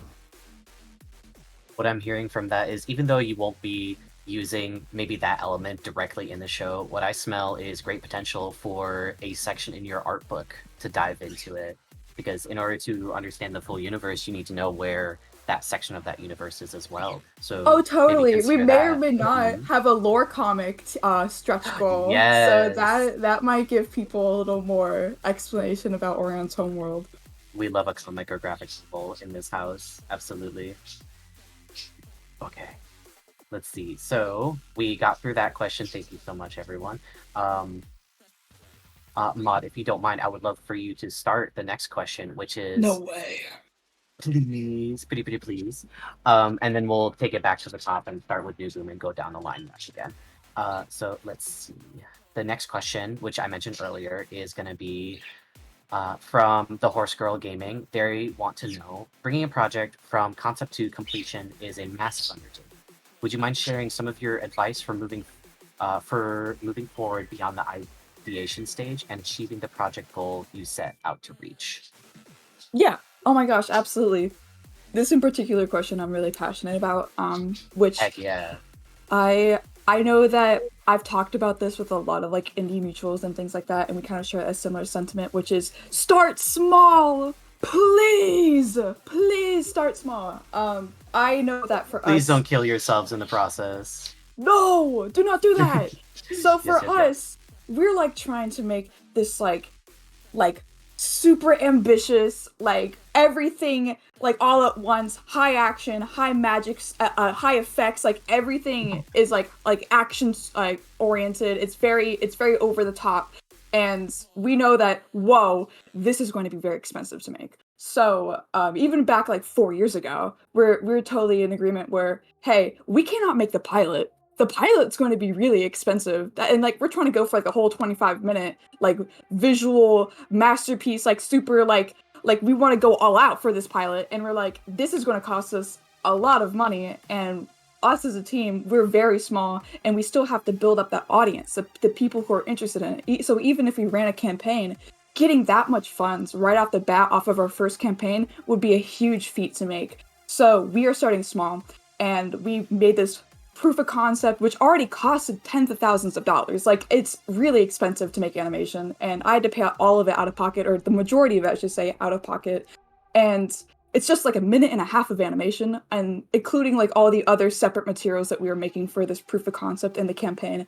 But all of that, super expensive, and like, it's just like a trailer. It's just a proof of concept. So we're like, let's start here and then try and build up from there. So we're not trying to make the pilot right off the bat. So this campaign is for just a 5-minute short so that we can continue the story and work within our means and like slowly build up that audience of people who have this interest in our story and this project, so we can eventually work our way up to finally having all of the resources necessary to make this pilot. Hypothetically, if we reach that stretch goal, because it is on there, that would be awesome. That would be so slay. But we want to kind of keep it realistic and start with a short first. And that's kind of where we're at. And I think that was the best choice for us to make as a studio with like 4 people at the time, and like working with like outside team members on this. And if for anyone wanting to start from conceptualization to the end goal, I would say whatever you have available to yourself, like in the like your immediate resources, use those. I would say be careful and like take your time, be patient, do your research, because animation takes time. I know a lot of people think that this is like the gold rush for indie. Everybody's making a project, but a lot of these projects take years to develop and years of actual like conceptualization to the end and final product. But a lot of time you don't see that side of things. So like, don't ever feel like you are missing out or you have like FOMO, because you are still in like the start stages of your project. And that's my piece on the topic. Yeah. You went into so much of it. A lot, Ren. Like, Mm-hmm. we tried. Like, we definitely was it was in the same boat, right? Like trying to make the most badass pilot with the action and story. Yeah, no, it really is. I think it's one of the things that a lot of people don't realize is how expensive animation is. It does take that much. In more ways than one. It's energy expensive, it's time expensive, it's monetarily expensive. It's best to start with a small team that is going all in with what they're able to put forward without, sacrificing themselves, and then growing from there. And if you're fortunate enough and you can get that outreach and have other people and find like-minded people who are similarly interested and passionate about it, then go from there. This doesn't happen overnight. I we all realize it kind of seems that way because like people cook up some stuff and maybe they put out sketches, but then it feels like sometimes feels like these animations come out of the blue and it's just out of left field and it's like, wow, that's so cool, and all they have is, and then you look on the credit list and it's a short number of people, but really it takes years. A lot of us have already said, like, some of us started in 2017, a lot of us started during the pandemic in 21 and 22, and it's a very costly endeavor, not just monetarily. It's a huge dedication. It's a huge passion, and I'm so glad that you started us off strong with that mod. And I know that BitWars can definitely, the people at NuBoom can definitely expand further on that because they have a very similar story of starting with the 3 and then getting more and more over time. I've only been here a year and a half myself, but these guys have been around for 3-4 years now at this point. Yeah, there's a lot of learning we're doing, even now, for sure. Such a steep learning curve, but we make it happen. We help each other. Absolutely. I think that's also something to note. Like, if anybody feels like they have to be completely prepared for this, is like, I can say it for at least in me and my team's experience, that you will not know everything when you start. Like, it's a very much like you learn as you grow and as you make this project, you pick up new skills. So don't feel like, oh, well, I don't have like all this like experience and all these like skills ready to go to make this project. You will develop those skills over time, and by the end of it you can look back at that and be like, wow, I made that and I got all these other things out of it that I can use now. Exactly. Right. It plays into the phrase, even if you're not ready, start. Like, even if you think you're not going to be ready for 5 years or 10 years, start today, because the journey starts when you put pen to paper and start putting your ideas on paper instead of just keeping them in your head. I know I regret hoarding some of my ideas and not acting upon them sooner, because I feel like I would have so much more now. Even if you're just thinking about it, start writing it down. Start it with a little note doc, start a little doodle, and it will just naturally evolve from there. And then before you know it, a couple years will go by and you'll have so much more than what you started with. Yeah, it's free to draw on your own. True that. But this is a personal question for everyone. Because it's related, I want to just ask. Like, you know, we like, trying to like start like an animation or like studio or whatever. Like our struggle, or like our like one of the first lessons was like what we launched our Kickstarter early 2023 or 2022. Dude, I forgot what year that was, but yeah, like it was like towards the beginning of like, when we still just started our Instagram, and like, our following was still like, still growing, but it was early. So the Kickstarter, we got a fairly like good activity. Just like that was our lesson of like I think it was like we were planning to use that as like a marketing tool at the same time as running the Kickstarter. So that was a little difficult. And what I see is from others is like they already have a following first. They started way back or something, and their Instagram has a lot of things, or like their Twitter and stuff. So for them, it was more of a marketing first and then Kickstarter. But Oh my how was gosh. your experience? Like, does that line up with yours, or like, yeah, I'm staring at you with a big wide grin. You're talking about marketing? yeah? Because right now, yeah, because we learned from that, and like, the Kickstarter didn't get funded completely, so we didn't get that. And like, what the lesson we learned there was, oh yeah, we need to do marketing like way more. And so this year, our goal this year is putting 80% effort into marketing. Yes. So Honestly, yeah, what are you guys' experience? experience with that. If anyone wants to take the floor, I will yap about digital media marketing. So Please. I will. If anyone wants to go ahead.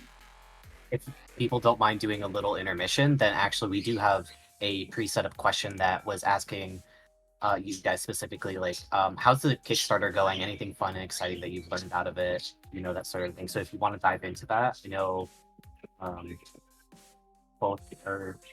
I know Psycho also has a Kickstarter, so if we want, we can divulge into that a little bit and then come back to the previous question. Of course. Yeah, sure. Okay, cool. Um, Go for yeah. it. Go for it, Mod. Dive! What? You have the green light. You have the mic. And I will bring us back to the other questions when the time is right. Yeah. Okay, Yeah. so which one of us going? How You're going. about You. Mod? Me? So talk to us Yeah, about take your it marketing away. and your Kickstarter. What have you learned from it? Okay. Yeah. First and foremost, actually, it's a backer kit. We're launching on backer kit. Okay. So There's more than one site, believe it or not, folks. I know. Really wild stuff here is we chose Backer Kit as our crowdfunding site. I would like this disclaimer. I'm not a professional marketer. I just really like the topic. I really like marketing online. So just like if I say anything that might not use the correct terminology, I apologize. So my background is I've been working with YouTubers since I was like 19. It's been a hot minute. So about how old am I right now?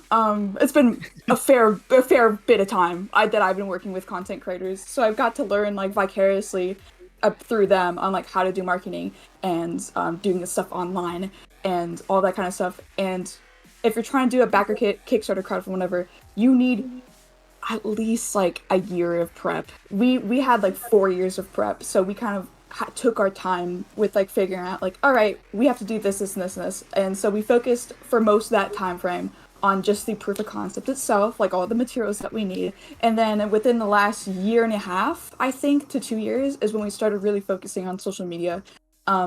I will say, if you are an individual, if you're one person or maybe a very small group of people, it's really good to cross promote on all platforms. Just if you find one that works best for you, try and stick with that, because it is really taxing for one person to run multiple social media accounts all at once and follow trends and follow viral Yeah. memes online, things like that. It can be very taxing if you're trying to do that on all platforms. So if you happen to have one place that you find the most success in, probably focus on developing that more. But if you have the availability and the resources, definitely cross promote everywhere is the best choice for you and the best thing that you can do, even if you only have a couple hundred followers, even if you only have 10 or 1,000. It's really, really good to do that.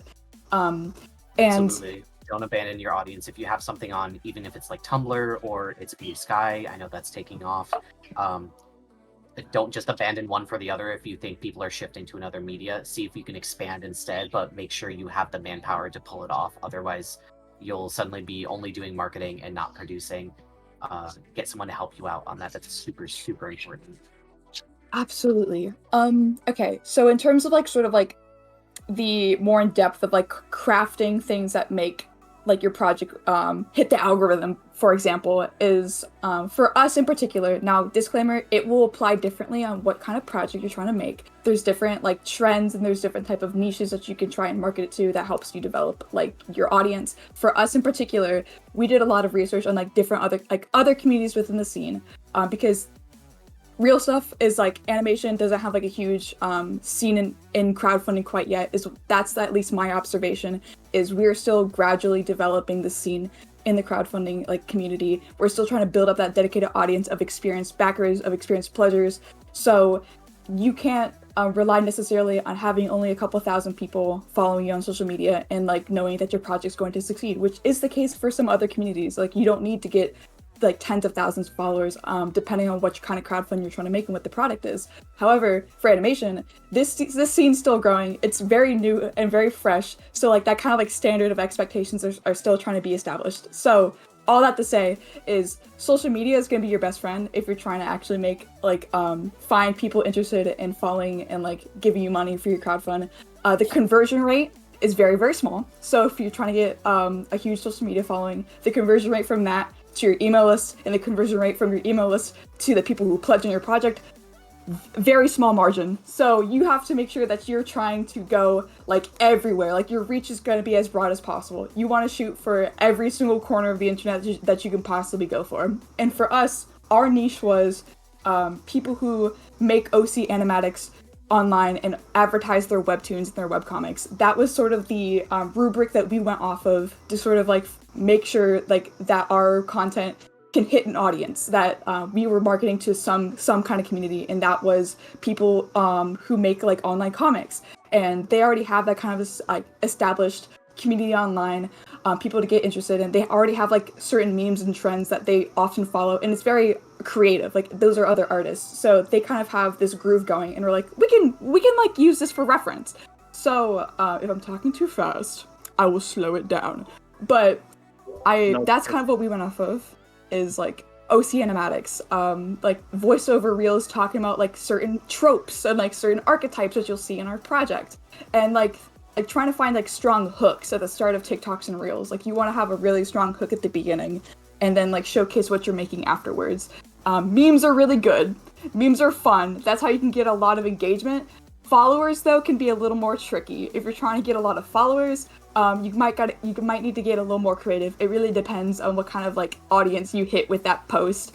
But if you're trying to market it on Instagram specifically, I think this works the same for TikTok, look up what trending audios are in the library at that time, because it does fluctuate. So find like what audios are trending and how you can like incorporate that, and what kind of like popular tropes are in your project. What archetypes are you using? What are your inspirations for this project? Anything that you can use for a hook, and then like just go off from there. So we've done quite a different type, like wide variety of experiments across all social medias, and that's been very fun. So what works for us is sort of like advertising ourselves like we're just a ragtag group of friends trying to make a dream happen, and that's true. Like that's absolutely correct. But that seems like the narrative and like the story that people really, really like hearing from us. So we kind of play into that more, like give more content in regards to like who are these people behind the project, as well as providing the materials of these characters and of this story. But it definitely depends on your project. So I would say like try and build up data first, like do some test posts and like figure out what works best for your project and how to market it. Use other communities for reference as well. That's definitely has worked for us. I can't say that like it's a perfect structure, but it's been doing well enough for us. I can't say that we're gonna have a successful campaign. I would love it. I would love if we do. I think that's all I have to say on the topic before I get even deeper into this. But I love marketing. That's all I gotta say. I love your The passion is enthusiasm. clear. Perfect. You're killing it, Mod. Thank you so much for diving into that. We do have another team on here that is doing some crowdfunding right now, and I do want to also hear from them and hear what their own plans were for that. I believe it was Studio Psycho. Is that right? Yeah, Yes, yeah, please yeah. indulge us. We We're on the have train. been- Jump on this train. Oh my god. We have been like obsessed with the Kickstarter for like the past like for months before we launched it. We had marketing meetings like every week. We have As this you should be. It's a wonderful... huge deal. It's insane, right? Like it's Wild. we took it really seriously. We sort of took it like a boot camp thing, and like we have such an amazing marketing team helping us out. Their names are Kat and Liz from Asterisk, who they do like zines and stuff as well. So they've got like a really great experience with like everything to do with like funding fan comics and like a bunch of stuff. So they had like the mileage, but yeah, this was just next level. We found that like using every single platform was actually really important, and obviously like we had the resources for that, so we were able to do it. But we're still learning more every day. It's something, I think the biggest thing that we've learned is it's really important to be reactive and interactive towards like anybody who likes the things that we put out. Like really engaging with the audience and like engaging in conversation, even changing sort of, you know, the forecasted posts based on the week before, like a suggestion that someone might have put in the comments, or questions like, oh, we should answer this, let's change tact. So yeah, it's just honestly been like an around the clock sort of operation where we're just sort of reacting to everything as it comes in. Awesome. Let's see. So we're gonna be having another Kickstarter coming up. And say, would you like to talk a little bit more about what we would like to put on that, or? Oh, that's still very Okay. rough, but because everything is dependent on, you know, what happens this year. You never know, but the plan is if we implement and if we execute all of our marketing campaign goals, it should be pretty good. Like, we have a lot of video posts in mind, you know, putting the context of the studio out there, and like definitely like putting out to the world that like we're a studio with real people, like we're humans that are scraping by, eating bread. Doing our best. Yeah. Let me see. So we did dive in a little bit into the marketing, and I want to come back to that again later on because we have a section that we want to dedicate specifically to marketing. The Kickstarter is a great way, and also talking about how we make some marketing related pieces to show to the public, but I want to dive into that a little bit further later on. So I would love to bring this back to the question we had started and then divulge a little bit to the side from, which is, okay, so the question was going to go to NuBoom Studios, and that question was, bringing a project from concept to completion is a massive undertaking. Would you mind sharing some of your advice for moving beyond the ideation stage and achieving the project goal you set out to reach? So Ren or Kensei, if one of you could chime in on that, I would love to hear. Yeah.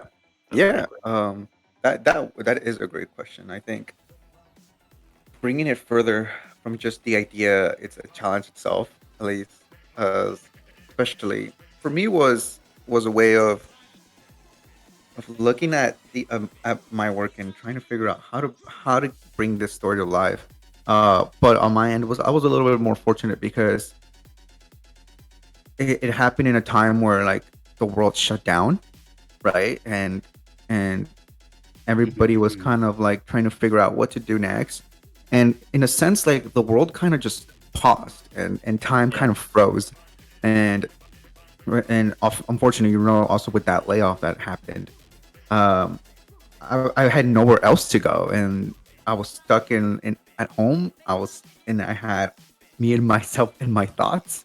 But it was an awesome way for me to sit down and kind of like take advantage of the horrible situation that we were all in with the pandemic. But it helped me also just kind of like sit down and enjoy the quietness and realize that I have nothing else happening currently. And I just kind of just started working on the idea and exploring it and writing and staying with Sean, who's not here, but with Kensei like till 3 a.m.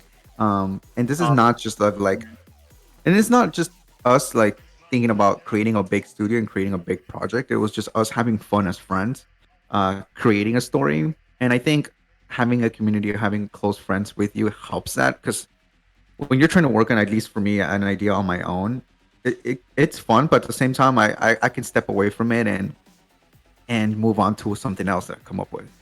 But me working with these amazing people, at the beginning was kind of like a cool project that kept us up in the really late at night, and we'll look forward to seeing, chatting with you guys again, like the next day, and just throwing ideas on the wall and see what was stuck and what didn't work. And I think the stars aligned perfectly for us for Bitwars to create to get where we are. Um, but I think my advice would just be like find someone you really like working with, and create something together. Um, it's better. I think it's just you guys push each other, and it becomes like this little cult, right? As you start growing with other friends who like might be interested in joining, and don't even think about launching a Kickstarter or creating a studio, because I feel like all of us here, I don't know if I'm speaking for everyone, but I that wasn't my intention. I kind of just became a studio runner, and here I am now. But it It was was just a us glitch trying to. moment. It was like, oh, and I was at a panel at Lightbox, and everybody like Titmouse and everybody was just like, yeah, I kind of just wanted to make a story, but I ended up being a studio runner, and Yeah. now I'm stuck here, and I felt that because I was like, yeah, the sad part is like eventually like I kind of have to stop drawing sometimes and take care of like business things. Ill, I can't be creative. I have to go and talk to people about business, but Mhm, mhm. I think it's just all really just have fun, finding a little seed that you like, a little project that you want to do, and just take it small. Um, and because there really isn't a right answer to this. It's just really just focusing on finding the right person you want to work with, and finding the right group of people you want to do a project with, and something you're all invested in. Because I think for me as well was what made it work so fun, and for us to like all collaborate with each other, was because yes, I created the project, right? I created the story of what it is and the vision, but I'm not really like close to it, as some other people could be. Like I can let people come in and play around with the world and the characters, and create their own things, and because we're all just having fun doing it, and I'm not super like stuck in it has to be a particular way. And I think that's what's been very successful on our end, and the reason why a lot of people are attracted to it, or whether they want to come and volunteer for us, and work alongside us, because it's just a group of bunch of hooligans having fun, creating something cool. And unfortunately, and cool, it became a studio, but we're all just I just let everybody come in and play in a little sandbox, and create something, and leave your legacy behind with the project. That was definitely my experience when I came onto the project. Like at the beginning of the day, it was definitely your baby and you had begun it, but when you were bringing on other artists, you really let us play in that sandbox and put our own thumbprint on it, and that has created a very unique sort of not only work environment but also story that we are now telling together. It takes a village after all, and that is certainly the scenario that Indie is working under. Yeah. Thank you so much for expanding on that. Let's see. So I would like to take the question next to Crash Landing Studios. We know that you started as a one-man band, and now you're working with a group of talented artists. So we would like to know, well, how has the workforce kind of shifted from you from being just you to now working with people? What has the process been for you from taking an idea and now executing it with this team of people that you're working with? Ooh, wow. This is quite the question. A big It is doozy, another really, doozy. yeah, I big believe in doozy. you, though. Ah, thank you, thank you. Let me think.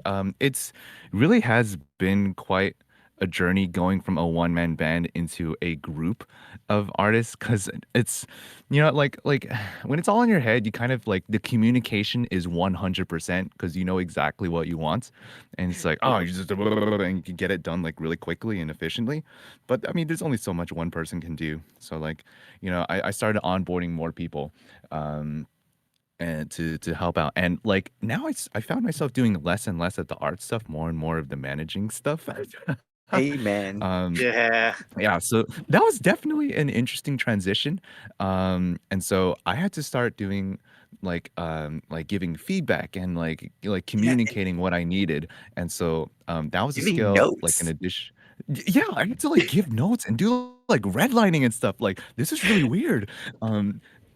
And so that communication like drops. It's like, no, now you have to like communicate through English or through like language to these like other artists and like communicate your needs. And so like it goes from 100% to like lower. And so it's definitely a lot more brain power goes into like doing more of that managerial stuff and just making sure everyone like has something to do and they're getting good feedback, and that was a whole set of new different skills to learn. It's not really enough to just be a good artist and a great worker. Um you have to hone those skills as a leader, right? Someone who's like who Mm-hmm. can like guide everyone, make sure everyone's going in the right direction, and give some good feedback, and make sure like everyone has their different background in arts, and just how do you like make sure everyone's sailing in the same direction, and everyone's I don't know, everyone's like just it's like working together well and communicating well. And so that was definitely a challenge I was not expecting, going from one person to 7 to 15 to like 30. Like 50 And plus so now, and you're like, It's yeah, what? like definitely 50 plus now. it's a huge Wow, learning a lot curve. of people. It Dude, Really really trying to is. And translate your so own internal thoughts yeah. to words and ideas and messages that other people can interpret is a huge endeavor, because like it's clear as day to you because you've spent God knows how many Mhm. hours like thinking about it and letting it stew in your own mind. Now you need to find a way to convey it to others, and then do another step further and convey it concisely to an audience that you're hoping to capture. Exactly. It is quite an endeavor. I Yeah, have a it's quick thing crazy.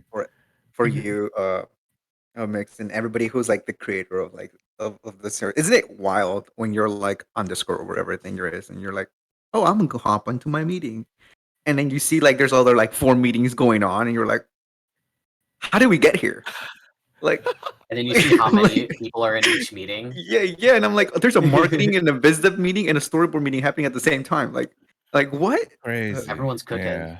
It's wild. Our meeting channel overflows, and like, it's like, oh, now we got like that. now we now we have like multiple channel. We have to like overflow into the. I'm not gonna say the name of the channel. I showed you all the other day, but we have to overflow into the. Now we're having a meeting in the other room that we have in our server, and it gets kind of it's a doozy. It really is. Uh, It's tough. It's a lot of cats to herd. If you have 20 people in a call, it's suddenly like, okay, everyone has something to add. We for need to real. figure out how to navigate this. Should we branch off into a smaller one? Should we just like raise a hand? How should we go about this? It's Exactly. oh, Yeah. it's a blessing and a curse, really. It is, and I think it's a very like I think it's a very It's fun welcome experience stress. personally. But sometimes I miss when it was simpler. But you know what? I'm happy to be like have the responsibility of like the opportunity to lead like a group of really like seriously skilled artists like this. So it's been a great journey. Yeah, yeah. Yeah. Absolutely. It's just straight up transformative. Like working on your own and then suddenly having a team of Mhm. people behind you to help you out.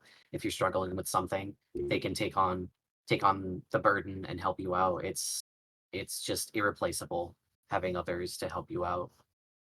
Mm. Mm. Exactly. So Yeah. blessed I am. Indeed, we Yeah, all are. good way to put it. Yeah. We're very lucky to all be where we're at. I am curious about like the Sunflower Club because I know they do more than just animation. They have their plushies. Like Yeah. that's wild for you both to be like handling both sides of that. I think it's like it's crazy. Like, oh, you have your animation team, but you also got to keep on track of like your plushies and your marketing for two different things. Um, And they do one conventions Watch now. Mott's gonna come back in marketing. Exactly. Their ears are burning. Yeah, We can but dive into that a little bit when we move on to Sunflower Club next yeah, with the same question and ask them, the same thing of like, what's your advice for moving beyond the ideation and achieving that final goal? Because we would love to hear from them. Oh, Is Jen and Jenna ready? Yeah, I'm here. I've just Hello. been zoning out a little bit and listened to y'all. It's okay. Yeah, I'm in We're the. over the halfway point, so we got Oh, yeah. another hour, I believe, if Mhm. I'm looking at my Crazy. clock correctly. hmm Wow. We've covered so much ground in such a short amount of time. Yeah, yeah. Yeah, you guys have. And I feel like I can like kind of echo everyone else that like it's definitely more than just like doing the art. It's very much there's other parts to like having a studio and managing a project. There's scheduling, there's meetings, there's giving notes, there's literally everything, I guess, and you don't think of that when you're like first starting a story, and it can be a lot to like think about, but for me, I like kind of doing the managing kind of stuff. That's what I did for the first TSC project, Pigments. I just was the manager and I just like making the schedules, getting all the meetings, getting all the things in. But I do think, don't stress out too much if you like miss a deadline or like um or We're all people. It happens. exactly. Life happens. And my big thing is that like as much as I love art and I love animation and I love doing what I do, I don't think it's worth killing yourself over. As much as it's like, very cool to do. I don't think, stressing yourself over, if it's not perfect or if you don't get it out in time. Especially with what we're doing, like it's like Little Wolf is unpaid and it's volunteer work. So it's like, why would I tell people to hound those like deadlines and stuff? But yeah. Yeah, burnout is. We're all familiar with burnout. We're all artists Yeah. here, and you have to learn to manage that as well. Because like as wonderful as the passion is, we have to be conscious about our own personal mental health, not only for ourselves, but like for our teams. And that's a huge responsibility in and of itself. We talk about the marketing, we talk about what we're producing and putting out there physically or digitally. But we also have to think about the mental part behind it, where it's like Yeah. this isn't always there isn't always a monetary push behind it. People can't sink in a 40-hour week always. So you have to figure out how to navigate that properly. And everyone is different. Some people have one spoon, some people have six spoons. And you Yeah. never know. And it fluctuates every day, every week, every year, and during every phase of that project. So that is something that's incredibly important. I know too many artists that burn themselves out because they're trying to pull off a one-man band and they just can't do it. And then unfortunately, sometimes the project just ceases to exist because Yep. they don't have that help or they do not have the management in order to pull off such a large feat like that. And it's a huge shame because there's so many talented people here. There's so many unique ideas, and we want to see all of them. But there is a method to the madness that we're all trying to achieve. Yeah, and I will say if you're not ready to do like a project or, bring on a bunch of people or do crowdfunding or do a lot of social media stuff, then don't, don't jump ahead of something that, you might not mentally or physically be able to do until you are ready. It's not a race, it's, it's a journey. Take that leap of faith, but make sure you look where you're leaping. Yeah. Absolutely. Definitely. Jenna, is And there also anything else you would like to add to what Jen said? Oh, I don't know if Jen is here. Oh yes, that's right. That's right. Yeah, They're I have to taking jump care of out. something. But thank you Yeah. so much. You covered so much there. Okay, let me see. Yes, so we're bringing this around to Studio Psycho now. Since Kappa did start off this question, and we talked a little bit about Psycho's marketing with their Kickstarter, but they are the last one to close us off on this question of talking about going from ideation to achieving the final goal and what you have done to make that happen. So, Neja, you have the ground. Morgan as well. Is this for the whole studio, the whole project? That's up to you. So if you'd like, I can reread the question. Bringing a project from concept to completion is a massive undertaking. Would you mind sharing some of your advice for moving beyond the ideation stage and achieving the project goal you set out to reach? You can select one of your projects and talk about what it took to get from where you started to where you are now, or you could talk about it as a whole and do a little bit of a blanket statement, whatever feels best to you and what you feel you can convey the easiest. Yeah. Noja, did you have anything to say? I can take this one if you want. You can take it. I'm mentally blanking out now. It's okay. That's okay. It was bound to happen. We are 2 hours in. We're almost there, Yeah, but it's folks. One also more 4 hour. a.m. for us, so Yeah, yeah. Yeah. I You're wish I doing had your best, though. sorry. Okay. Yeah, You're doing but great, okay. sweetie. Thank you so much, guys. Yeah. Affirmations in the chat would be amazing, actually, right about now. Absolutely. So in like, I think I can't remember. Remind me who said it. It might have actually been like Ren or, but basically people like that's a really important to like bring a project to fruition. Like, there's something really it kind of makes a or breaks a project, like whether or not you can delegate and whether or not you can sort of work in a team. Animation is like the biggest team sport possible. And if you don't have like peers in your team and if you don't really know how to look left and right, then it can just sort of like fall apart. So that's like especially important. And then also I would say like in terms of like bringing a project to fruition, like being really honest about like what's achievable and what's feasible. There's nothing wrong with starting small and sort of scaling up. And I think for a lot of us, like, yeah, we accidentally made a studio. That definitely happened to us as well. And it happened organically. So Yeah. Yeah. yeah. And then now you look back and you're like, what do? Oh damn. Like Mhm, that mhm. is it's just very natural because like everyone that is watching this, like, yeah, you know, you can get started just right away, like, because it's just the same as like, you know, drawing you know, on your own or fun. Like, just get friends or like-minded people and just like start, I don't know, like being like, hey, what if we like collabed real quick? Yeah. And then, you Mm, know, Mhm. that's what starts Yeah. everything, right? yeah. That's what started today's event. Yeah. And I know I read a question there and I feel like we can touch upon it later. Um was like, how do you keep people motivated, right? To Hmm. like stay on the project. And I think Mhm. it's something that we should talk about because that's definitely Yeah. like, how do we keep each other motivated and like, how do We we did make touch upon it, but I do want to expand upon that in a little yeah, That was bit. a yeah, big topic that our yeah, studio definitely talked about. definitely. And Mhm. like also like how do you And like, actively talk about.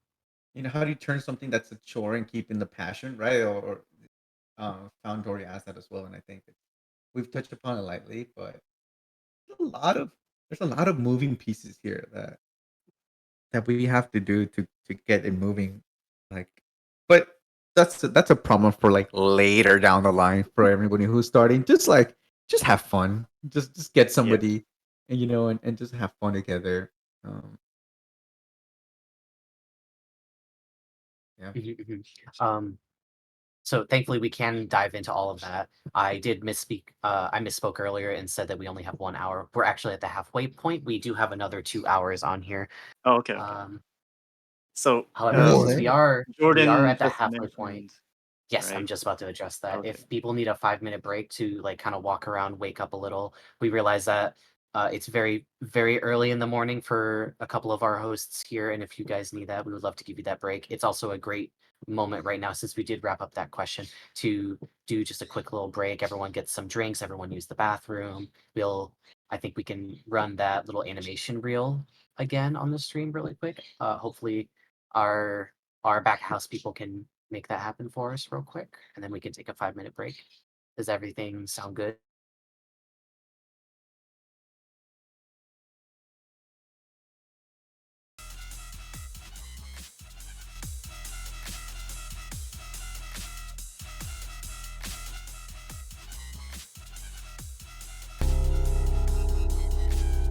Can you swear on your life that you'll keep everything that happens in this secret hideout a secret? What? I don't even know where I am. Good. The less you know, the better.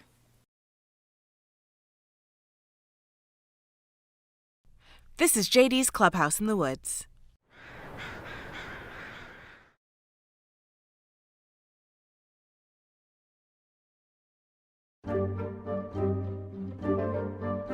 Sutton! You're endangering this case! Under my authority as an independent investigator contracted by you, I would advise you to keep your lips shut. Or I can independently leave this investigation. Just start reading. I want to know if the stuff in this book is going to be worth all the detention we're going to get. So, you dragged us out this far to do what exactly? Come on, it's not that obvious. To tame a hellhound, of course.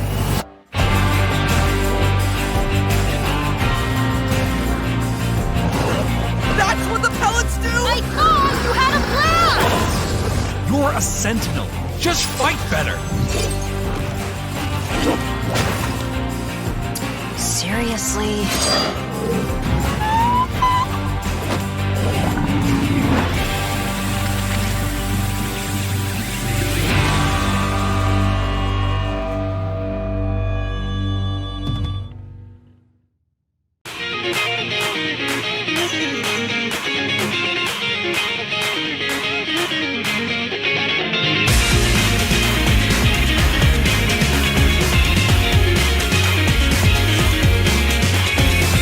盤上に立って断ちくり棘を刺すようなこの痛みなど焦燥の正体に夢と勘違いしたくなる心模様いつだってだって絡まるヘイデイいつだってなんてかせばメイデイ大人になったって今みたいな玉でラッタッタッタただ君のナンセンスが嘘みたいな視界をバックとバナナ復讐の正体が肺にのめり込んだみたいなマリーさえも寄りかかり合って生きてる人生依存した衝動にメイデイ化けをまとったって役に立つ居場所があるなら夜はまだ明けぬまま夢を見よう僕にだってね未来にかけて祈るような声援光に身を任せ時にらせんでいてちぎりを交わした少年あの頃みたいな距離もうこんなにとしてただ声を出してけ気楽に行こうぜ常識なんて知らんぜ聡明な瞳で世界は知る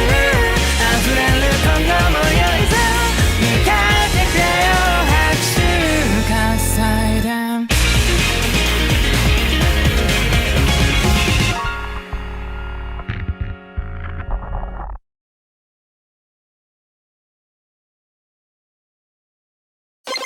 Data, you ready? I've been waiting for this. Remember your training. Come on, Max. It's drill time. Let's give it our all. You've come so far to learn the only outcome is failure. No, a true warrior learns from every quest, every kill streak, and bit by bit, we get stronger. You're unworthy of your power. And you're destined to fail.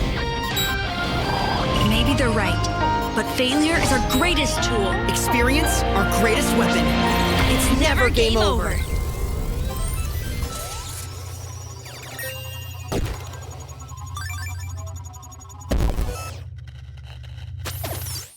So, you dragged us out this far to do what exactly?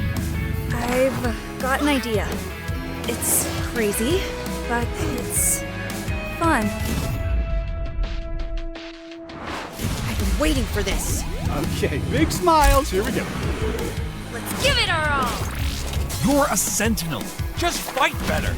What's the point of heroes who don't have fun? What? I don't even know where I am. Come on, it's not that obvious.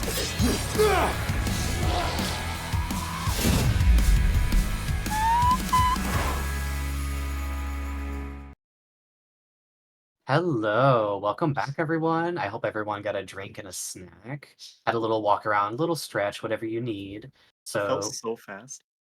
I know it was supposed to be 5 minutes with some change, but I don't know. It felt like 2 seconds. But we're gonna get right back into it. We've got some more questions coming in. And I would really love to start on this one, which is how do you balance working towards this goal with your art? Oh my goodness. Excuse me. Reading is difficult. Oh, I know this person. This is from Found Dory. How do you balance working towards this goal with the art you love without letting it turn into work? Like not having it turn into something that's a chore and keeping the passion. We spoke about that a little bit, and I do want to expand upon it. Um, let's see. I want to stop top of the hour. Kensei, do you mind Yeah, taking care yeah. of that I while Ren mean, is AFK? yeah, dude. This is yeah, it's a very tangent or adjacent to motivation. I mean, it really is. Mhm. That's the answer, right? So Mhm. that was a big topic that we kind of like started off this year also like talk because I was very I'm very conscious about that. Like it to me, I'm very like, you know, I've been very like conscious about doing things intentionally, doing things, like not being um you know not going too much with the flow and just kind of forgetting like if this is something that I really want to do. Because then I get to keep doing and like going towards my goal that I really want, which is like, Mhm. probably playing video games all day with friends, probably. So, In an but ideal how do world. I get there? And like, well, Mhm. and another one is making something really beautiful. That's really like super powerful. It's part of the core of my being. Mhm. So like, whatever that is for you, like it always goes back to that. Like, whatever that one immovable goal that is you, like if working on Bit Wars in NuBoom Studios is the way for you to get there, then you won't stop. There's nothing that will stop you, right? Like that's Mhm. why I'm here too. It's so fun being here. It's making really badass art and making cool portfolio pieces, and then you know we we get to do more cool stuff because I'm making my own show in this studio too. That's So right. That's right. We're cooking up some other stuff behind the scenes at New Boom, and yeah, hopefully we'll be starting to share that with people, likely on Instagram or through our own individual socials. Uh, yeah, I know when I first joined New Boom, it was you guys had your table at Lightbox, and I was like, oh cool, maybe they need some help.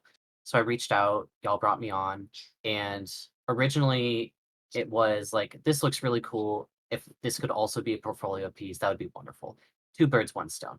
And I was originally a storyboarder there, and I was kind of back of house. But now that I'm a story lead, I help a little bit with marketing. I make sure that there's conversation between the viz dev, the story, and the other departments, and also animation. So now it's a much larger workforce or hmm workload on me personally. So other than doing what feels like a no-brainer, which is having office hours and making sure that like I have my own time to myself. I also make sure that I make sure to reach out if something is overwhelming to me. That way it doesn't turn into a chore. It stays fun. It stays something enjoyable for me because right now we're still looking for funding. We're looking to do a Kickstarter. We're looking to possibly even get picked up to produce our show. And for me, it's yeah, just making sure it stays fun while still like getting something out of it in the short term and then hopefully the long term. That's been my personal experience with New yeah. Boom. We definitely really value communication and honesty, and Hmm. but also we push ourselves too at the same time. It's very like you know yeah, it is hard to balance that, like the because it's very easy to go over the top. Get to that point where it's like, oh, now it feels like too much and it's too much work, like um but you have to get through it or whatever because you're professional. But it it's all up. Yeah, it is very like up to the individual. We do have to like find it in ourselves, in our own motivation to get through that. um Hmm. and we are constantly saying, like, hey, like you can at any point just like tell us, and just if it's too much, you can tell us, and also if you need help, we're gonna do our best with however way we can, and that's possible. And even the heads, we have to remember that we can't shoulder everything. We're also human. We can't be on at 4 a.m. even though we are. Yeah, yeah. But my time difference definitely gives me that to work with occasionally. Where it's like 3 hours ahead of you guys. It's the mindset, yeah. Mm-hmm. But I wonder. we Yeah, I'm really curious about the other studios. How you guys have you guys had that kind of conversations about that? Because like we keep the conversation open, but we also make sure to have periodic like sit down and talk about it sort of Health sessions check. to make sure, the mental health checks and availability checks with these people, just in case someone might be a little bit on the shyer side and they don't want to speak up. We make sure to reach out directly to them and just double triple check. But yeah, I want to hear what Crash Landing Studios has next to say about that. And to really quick reiterate the question, how do you balance this like work life when it comes to indie? How do you prevent it from turning into work and something that you dread doing in the day? What keeps you going? How do you balance that? I'm really sorry about that. I smell smoke in the house. I'm gonna go check it out. Mare, do you stay put? Okay. I'm gonna let you know. Give me one That's second. okay. Sunflower can take the stage if you guys are ready, Jen and Jenna, and then we can circle back to Crash Landing. Yeah. Could you repeat the question again? Yes, no problem. So how do you prevent your work from becoming work? So what keeps you getting up in the morning? What precautions do you take to make sure that it doesn't become something that's overwhelming for you? How do you manage that work-life balance working in indie at your studio? Yeah.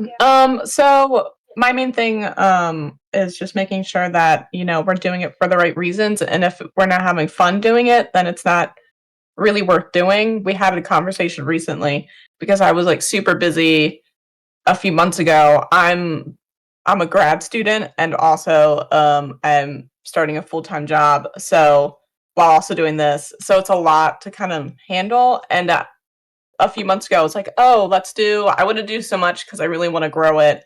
And one of the things I also want to do is try to get funding and trying to organically kind of grow that just so then we can do a little bit more. I want to go to like Lightbox, and I want to go to a bunch of different conventions.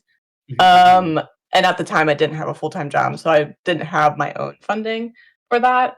It's So tough. I was like, I've been in that boat. It's tough, man. yeah, and I was getting so stressed out. I was like, I don't know if I can do this. Like, this isn't fun. And so then I was like, okay, what can I take away? Like, what little projects? So like, we were gonna do keychains, and I was like, we don't need to do that because I was like trying to figure out how to fund it, how to like, because I didn't want to do, I want to do orders, but I was like, that's a lot of work, and It's so I money up like, front too. yeah, it is, Mhm. and I didn't want to do that. So I was like, you know what? We'll just push that off for the future. And we pushed off a few other things and focused on things that we really wanted to do. And I also like stopped focusing too much on like trying to get those funding, because the whole point of doing our like these projects and doing the Sunflower Club is to just have fun and to, be creative. And if it's not worth it, if, we're stressing out about growing too fast and, trying to compete with, bigger studios that have funding. So, we just decided to chill out. Another thing I did to kind of like keep my head on straight, because I have, Little Wolf as like a project, then I have general Sunflower Club stuff. I usually have like different days where I focus on stuff. So I'm not just like every day I'm like, oh, I got stuff to do. It's like, oh, today is my Sunflower Club day. Let me focus on Sunflower Club stuff. And then another day is, oh, let me focus on Little Wolf stuff. And it kind of keeps my head on straight. That's awesome. Yeah, oh my gosh. Doing merch is so difficult. You have to think about Mhm. how you're gonna advertise it. That's marketing again, like we talked about. Then you have to think Yeah. about the funding and the cost up front, and then you have to think about mitigating the risk factor of how long or how quickly it'll take for that upfront Mhm. cost to be waived and then start gaining the profit from it, and then whether or not you're gonna get any profit at all. I've dabbled a little bit in creating merchandise myself, and I had to start very, very small with stickers, and now I'm looking Yeah. into stuff like it's still smaller things like let me think the cleaning cloths, the microfiber cloths, and like Oh little handbag yeah. bags. But like that's still Mer, scary. back it up. We have to go. Holy shit. Oh, sorry. Really? Fuck. That's it? Okay, hang on. Sorry, we have to leave Okay. now. Goodbye. Sorry, I'm so guys. sorry. Oh my gosh. Holy Be shit. safe, Oh you my guys. god. Oh no. Is he okay? Maybe it's a bushfire. Might be a bushfire. I'm gonna DM him. Oh my god. Okay. Oh my Oh god. no. Wow. I hope he's okay. I hope he's okay. Yeah. I hope this isn't a bit. Yeah, I know, right? It No, totally I don't sounds think like so. a bit. Because if The tone anyone was was to do it, it different. would be yeah, I agree. Mhm. Oh my god. Stay safe though. For everyone out there, like stay safe, be aware of your surroundings, always have an ear out and a nose unplugged. Oh my god. Not looking to make light of the situation at all. No, you're all Okay. good. Noja is literally laughing right now. Out of disbelief. And sleep deprivation.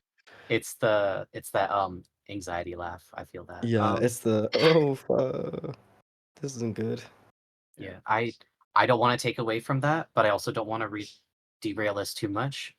Mhm. You're texting them as soon as you get a reply. Please like chime in and be like they're okay or like this is what they're doing because we want to know what's going on their end. Yeah. If it's a bit, I'm gonna swear word, strangle him. That's okay. You'll come after him with a force of like 12 other people. So, Mm. um, Jordan's texting. One moment. Let's hear what Back of House is doing. Yeah. He says that they're still drawing, or that's the mouse moving around on the screen. Want to go to the next person? Yes. for- Why don't we take this moment to jump to the other board? To the third board. We fill these up so quickly. Zombie. I know. God. I can't wait to see these posted online. I want to see people post like the big one and then do little zoom in sections of the parts they want to highlight. Oh no. Hey, marketing material. Exactly. That tasty marketing material. That threat of smoke is hopefully not their brain frying because they're overworked. But let's try to Nice bring it back segue. into the conversation. We can segue to thank you, Jenna and Jen, for talking to us about your work-life balance. Neza, are you ready? And Morgan, are you ready to take on the work-life question? I just go to Yeah. bed. You just get your 9 hours of sleep. Yeah. You're Our six answer to to one. that is us dipping 6 because hours we've of fallen sleep. asleep. Tired? Go to bed. Yeah. That's my solution. It's such a big thing for us in particular because Nerja works full time at Glitch Productions. And part of the reason that I'm on board is I'm like the Nerja wrangler. Keeping them accountable for like sleep and food and stuff like that. So we do a lot of check-ins as leads, and accountability is really important there. Like having an open conversation pretty much every time we talk. And then opening that up to meetings and stuff. We try to like run the server in like a really open way, like making things super user friendly. And because yeah, I think we've all been through that really just being burnt out and like thinking that it's not going to happen this time and thinking that you know your capacity, and like the only way to fix that is just to actually live more sustainably. Even if it feels like you're not working as hard as you could, you should never be working as hard as you can all the time. It's impossible. Yeah. So yeah, we add a lot of like contingency in the schedules because like it's really not the end of the day, like when stuff doesn't get done. And yeah, it's all about like not making it your whole life and making sure that when you are working on it, it's for the right reasons. Mhm. I think I failed that first sentence. I love it. I love the energy of it. Um, we're gonna do our best to keep you guys awake, but not keep you too wired, so you can go and get your whatever remaining hours you have left when you go to sleep. Because that's important when it comes to our work-life balance. Um, Kappa, Kappa Studios, would you chime in on how you take care of your work-life balance? How you prevent it from becoming work and keep it interesting and fresh for yourself, Maud? I think Maud is currently grabbing Were they? something. Oh, yes. Okay. Let me see. Why don't we start one of the adjacent questions and then they can chime in when they're back, unless they beat me to it. Let me see.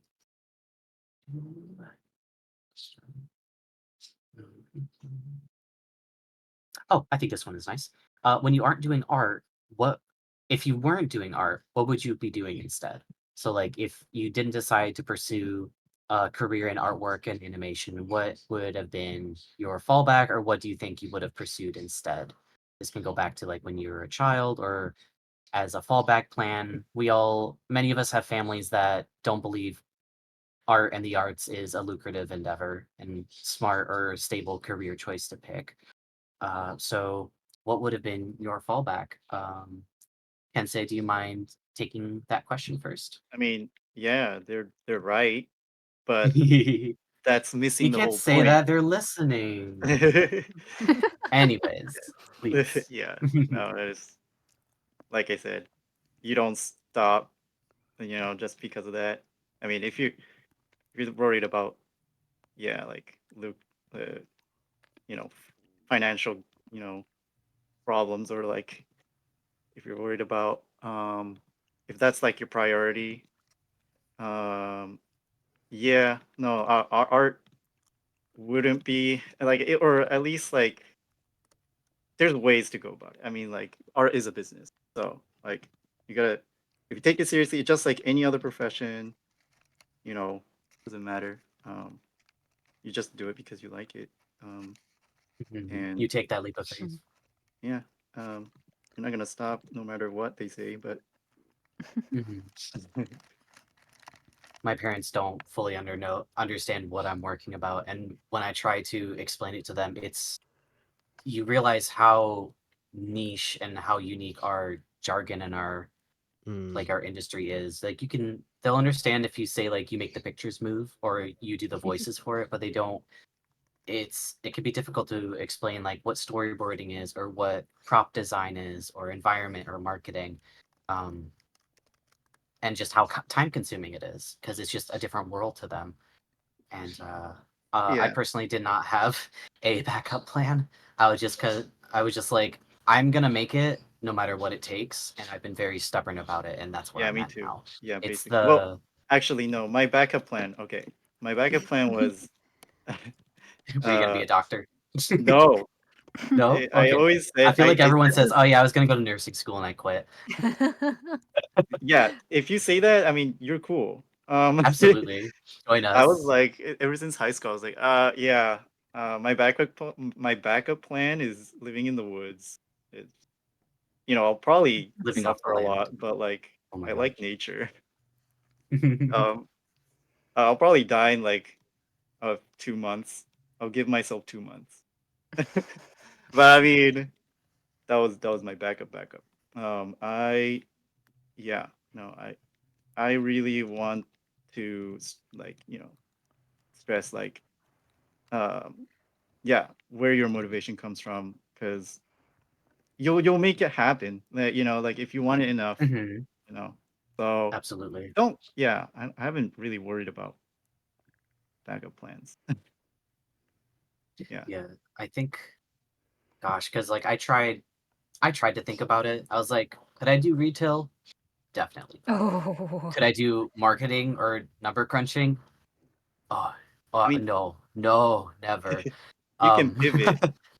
Sometimes. Yeah, like I kind of tried to think about it. I'm like, well, I could do maybe game design, and that was like the closest equivalent I had. But like, you would get the same reaction of like, oh, video games. Why do you want to do that? That's not lucrative. So like, I never really had a backup plan. I didn't want to be a banker or like a nurse or any of these other the other jobs that are renowned for having a large income and having a lot of benefits. I was just like, no, I either create or I die, man. Like, so that was my own personal experience. I wanted to become a vet. I A was what? a vet? veterinarian. I A wanted to be veterinarian? I'm gonna help out animals, and then I saw considered that. the dark side of that, and I'm like, I don't Yeah, want to put yeah. them down. I can't do that. It takes a special person to have that strength to do that, and I am not that person. Yeah. I was fully committed. Dang. And then senior year, art center came and talked to our school, and I was like, oh, I want to do that instead. And then I left. That sounds neat. And then you left the next day. Okay. Let's see. I would love to hear from Jenna next. What was your fallback to if artwork didn't work out or animation? Did you have anything in your back pocket just in case? It's so hard for me. Like I can't really art too well, as you can see from the mushroom I drew. Beautiful. It's a mushroom. Like I can't It's a draw mushroom something and with a it's 10 out of 10 I for can't me. draw something with a face. Like that's not gonna go. It's not gonna work. Oh. But I'm constantly either writing or doing voiceover work or some kind of combination of the two. Like I have some slight backups in the sense that I also teach yoga and I also do a couple other little side hustles. But I just like I'm one of those those overachiever kids who got way burnt out and was just like, what am I doing with my life after college? And I realized that there are some people who I feel like the idea of like, I'm gonna get out of school and get this job and stay there for 30 years and get my pension and retire. And that stability just really works for them and gives them comfort. So I am in full support of that for people that works for. I did an office day job for 10 years. It does not work for me. It feels so You stuck to it though. draining. That's 10 years. Wow. I don't know how I did it. It just went by. Like yeah.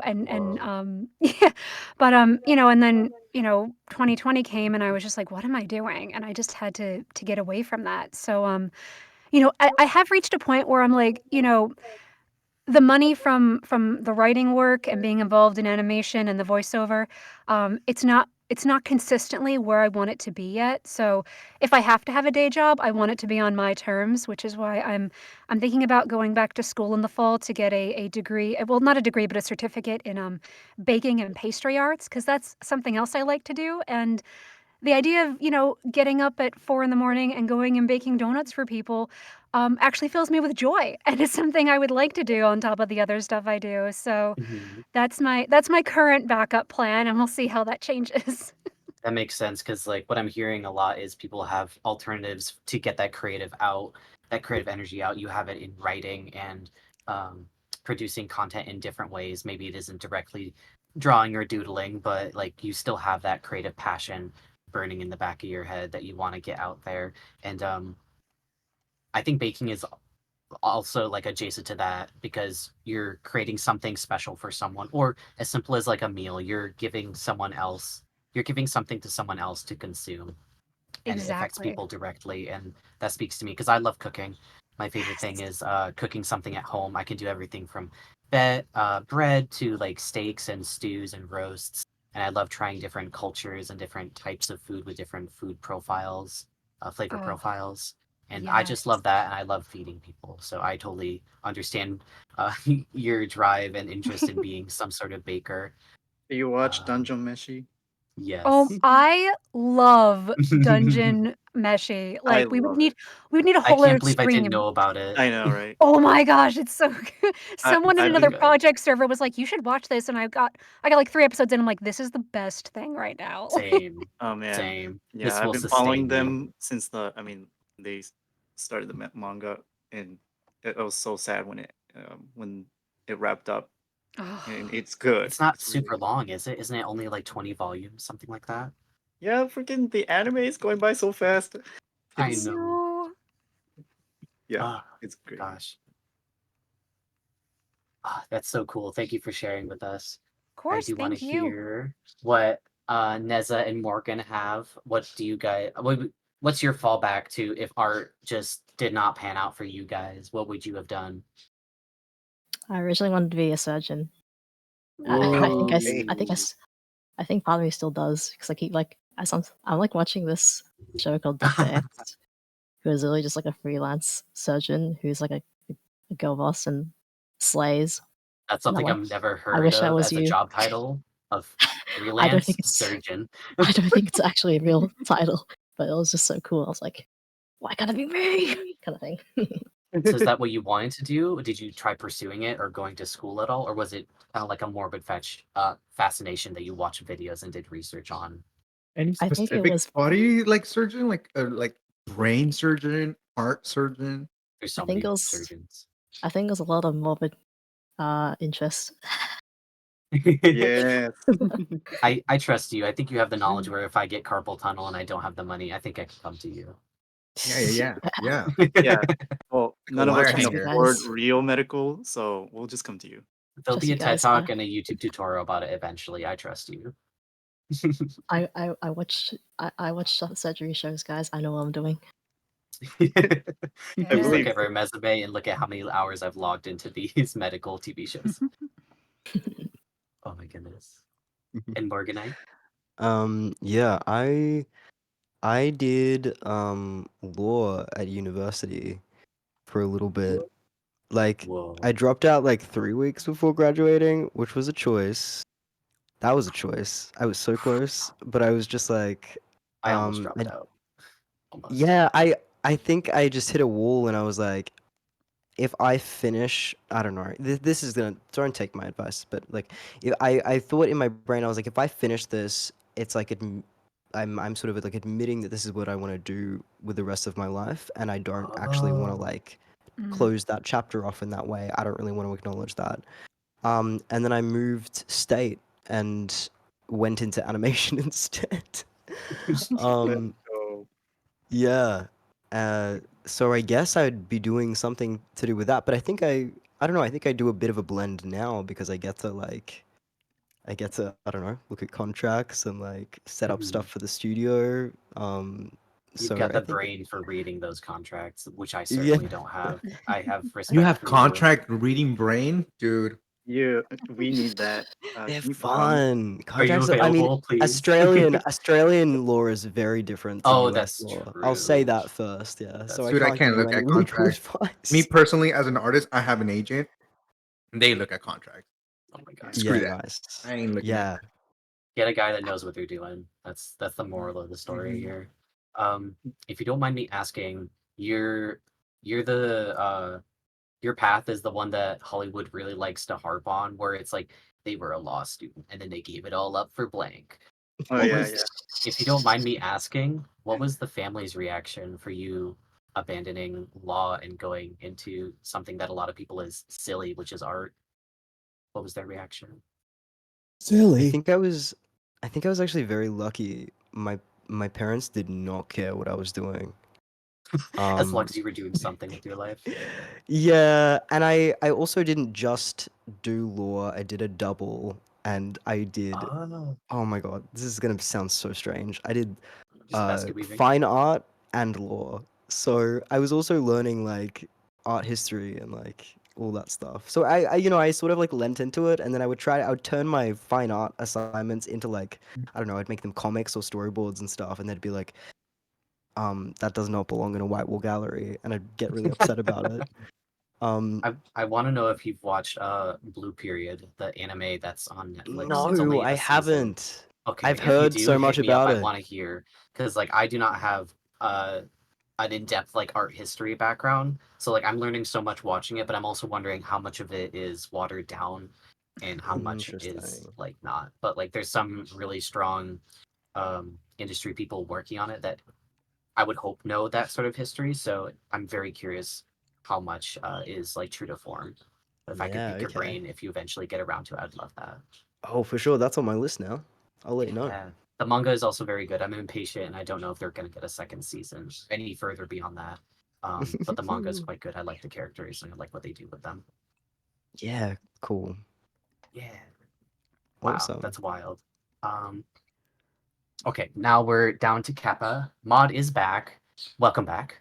Hey. So you weren't able to answer the last question, but it runs parallel to this one. So the previous question that we would still love to hear from you is, what do you do to balance your work-life situation when it comes to working at your studio? How do you prevent the work from becoming work?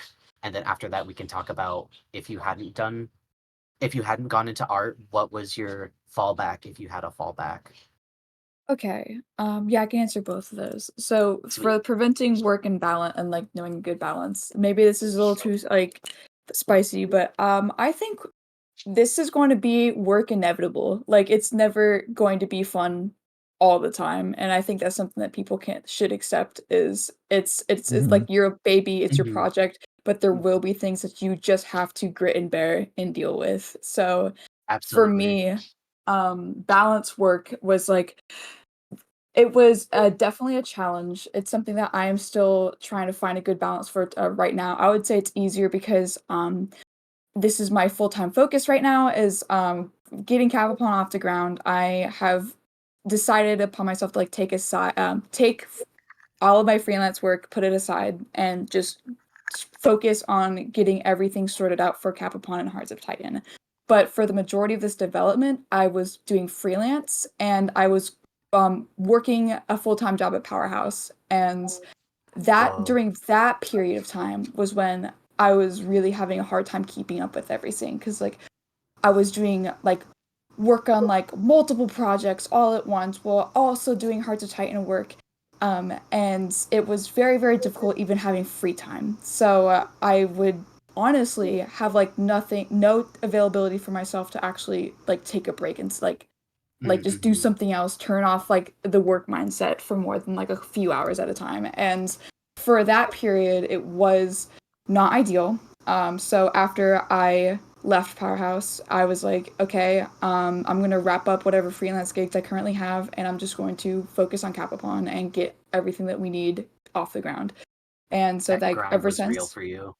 the grind sincerely was real. I think in about a year, I worked on 4 shows. Holy And cow. Story of my life. My yeah, guy. Holy Story of cow. my yeah, it was definitely Burn the a candle fun. at both ends over here. Whoa.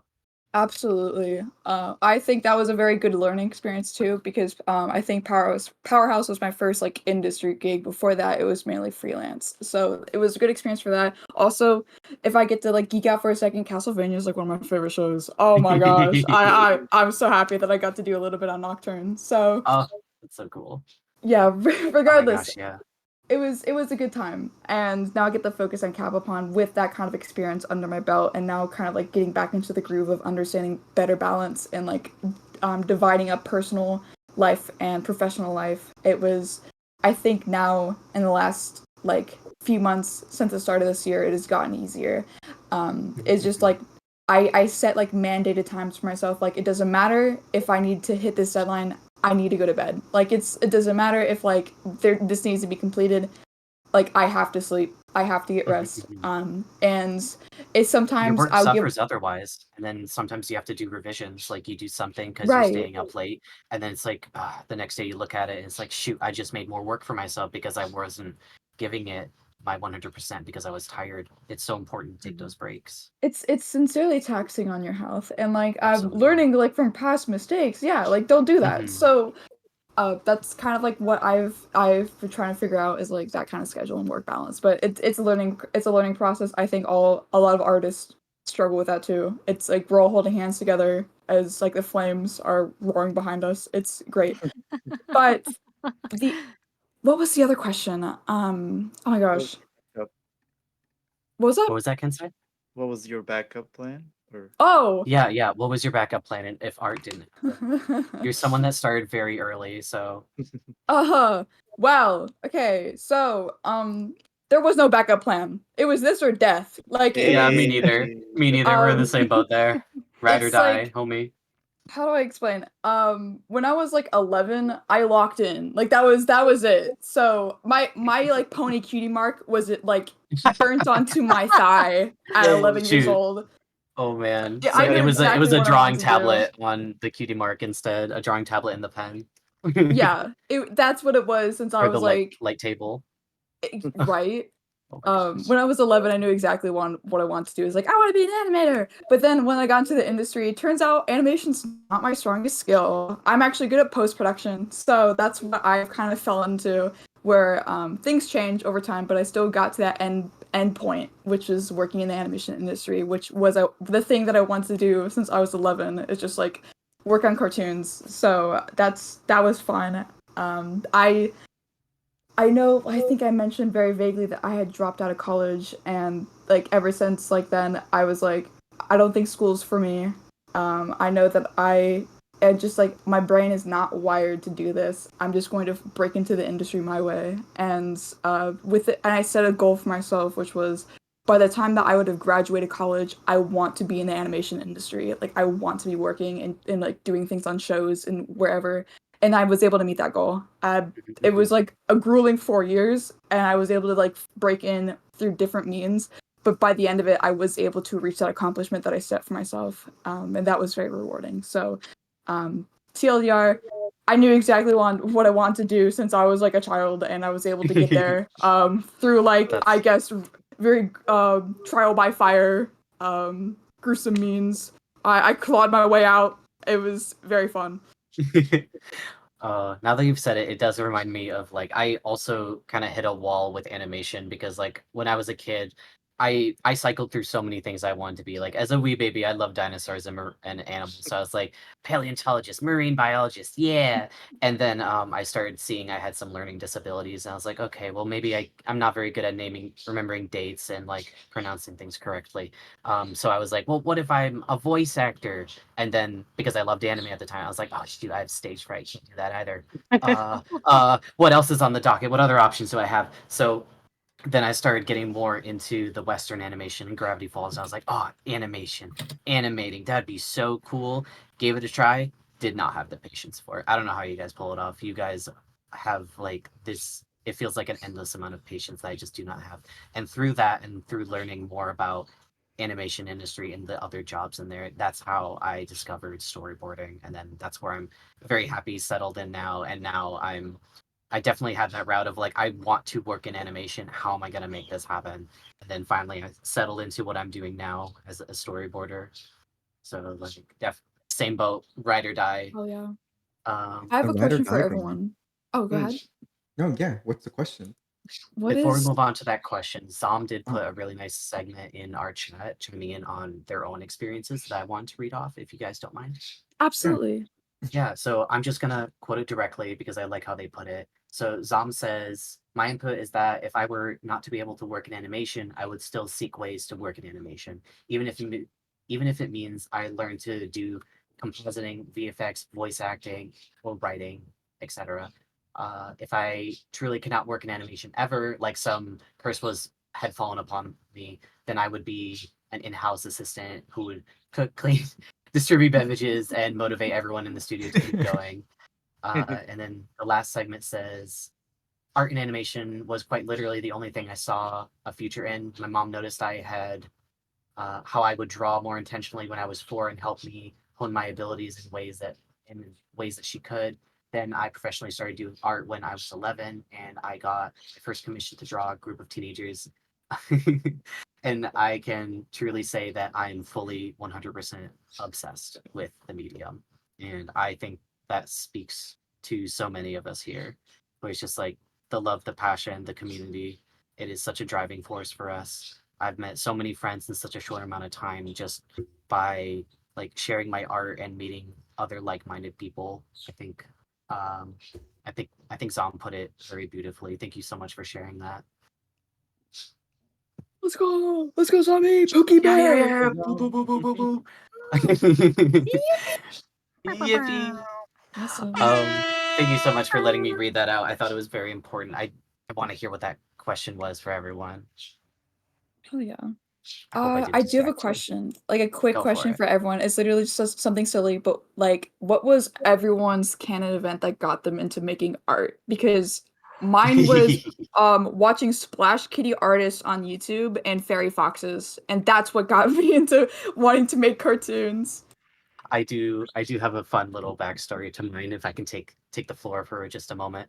So I loved Pokemon, I loved anime, all that good stuff. And I started drawing by putting a sheet of paper on the glass computer screen and then tracing artwork that I thought was really cool so I could have it with me. So this was back in like fourth, fifth grade, which was probably around 12 to 13 years old, I would say.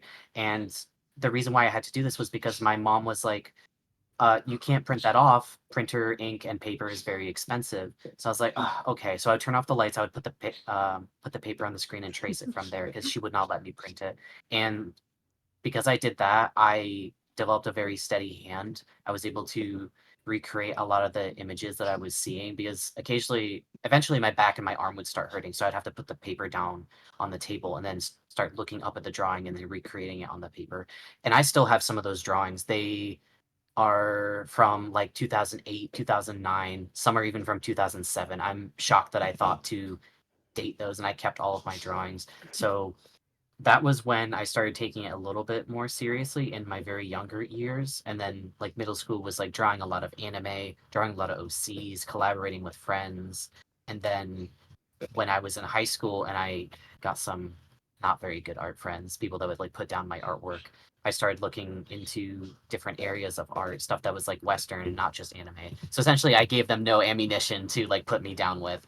And I started doing that. And then because I found other like-minded people online, specifically Gravity Falls, and those people really started bringing me up and like feeling that desire to create and collaborate with people again that I had in middle school, and then lost in a little bit in high school. So that's what I mostly see as my personal catalyst was those early days of drawing artwork to gain the muscle memory, and then the collaborative community experience that I found through fandom of Gravity Falls on Tumblr at the time.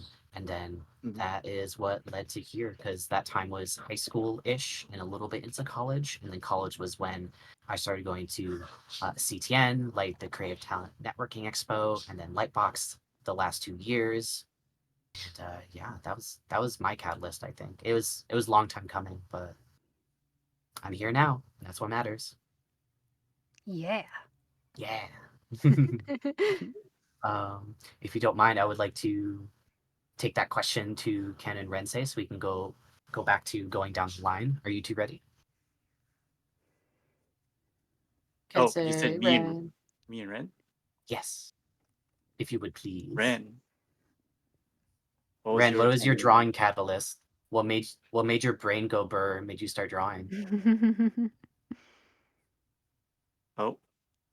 He did change computers. He might not have good audio right now. Dude, Ren, we can't hear you if you're talking. Yeah. Okay, he needs a little bit more time. Kensei, you have the floor. Yeah. I mean, I don't really. I've been drawing ever since I can remember, so I really don't know what the time was. Yeah. It started in Japan. That's where I'm born. I think the very first thing was origami. And I also remember doing the flip book, like drawing on the corner of the page and then like flipping it. And I do want to one of hear the how many very people did it on their Nintendo Switch as well, because I one know of a the lot of very people first started with thing- that. The animators. yeah. It was a beetle like flying, which is really advanced for a little kid. I was like 5. But I remember doing that, and then I also remember crying about how. Oh yeah. I was like let's see who can draw a beetle better.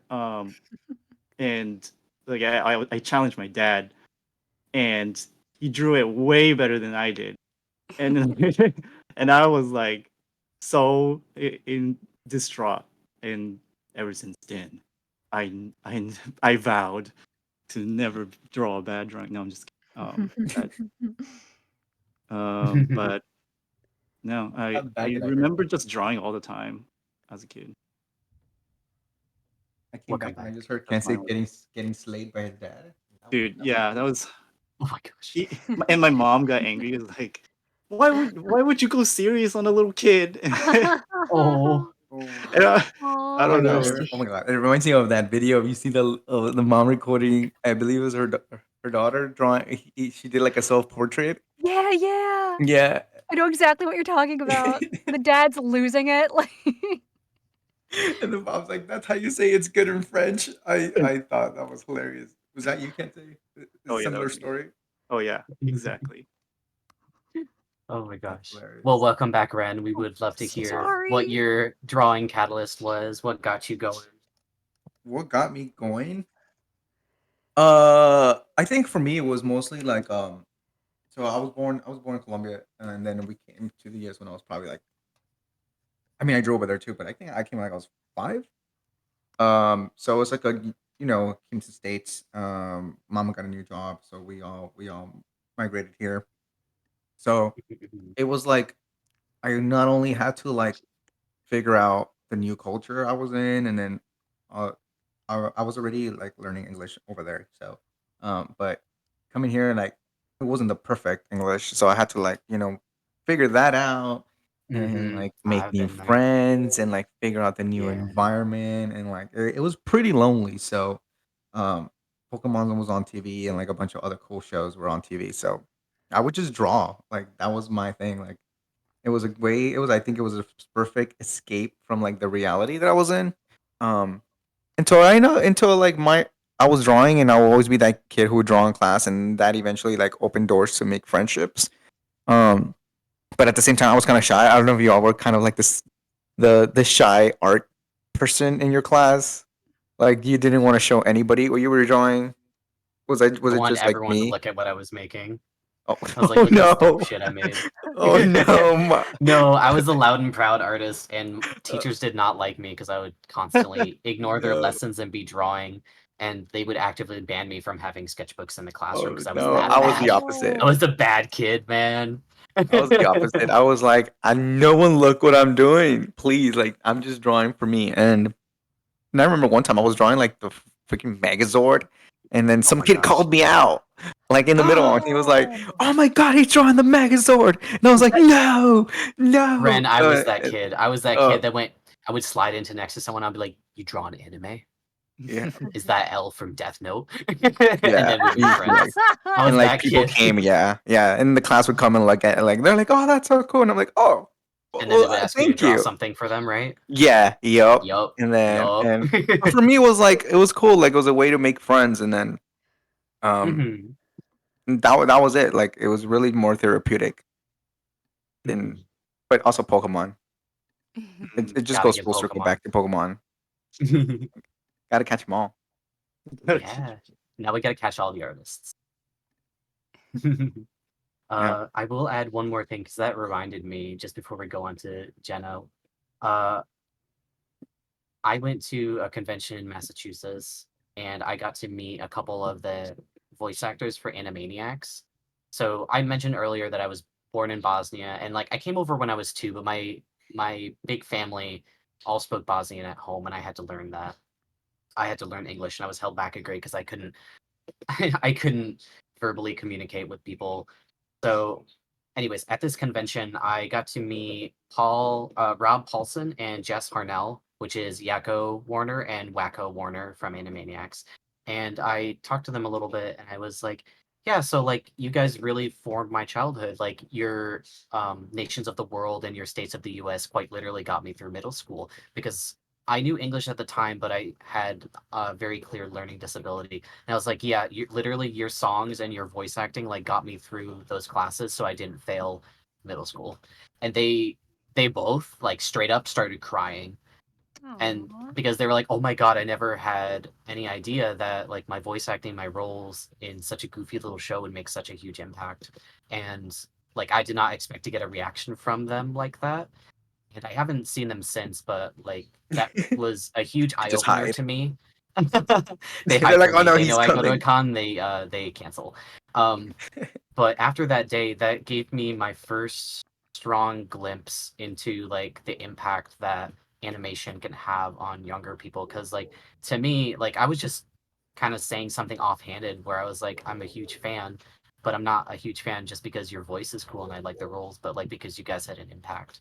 And when like the other shoe dropped for me and I saw the reaction, I was like, shoot, like I want to be that person making a difference. And that's really what lit a fire under me to start pursuing animation, to make that impact, make that connection with people. Gravity Falls was the second coming of that with was it the Cipher Hunt? What did they call it when Alex planted like secret stuff all over the globe?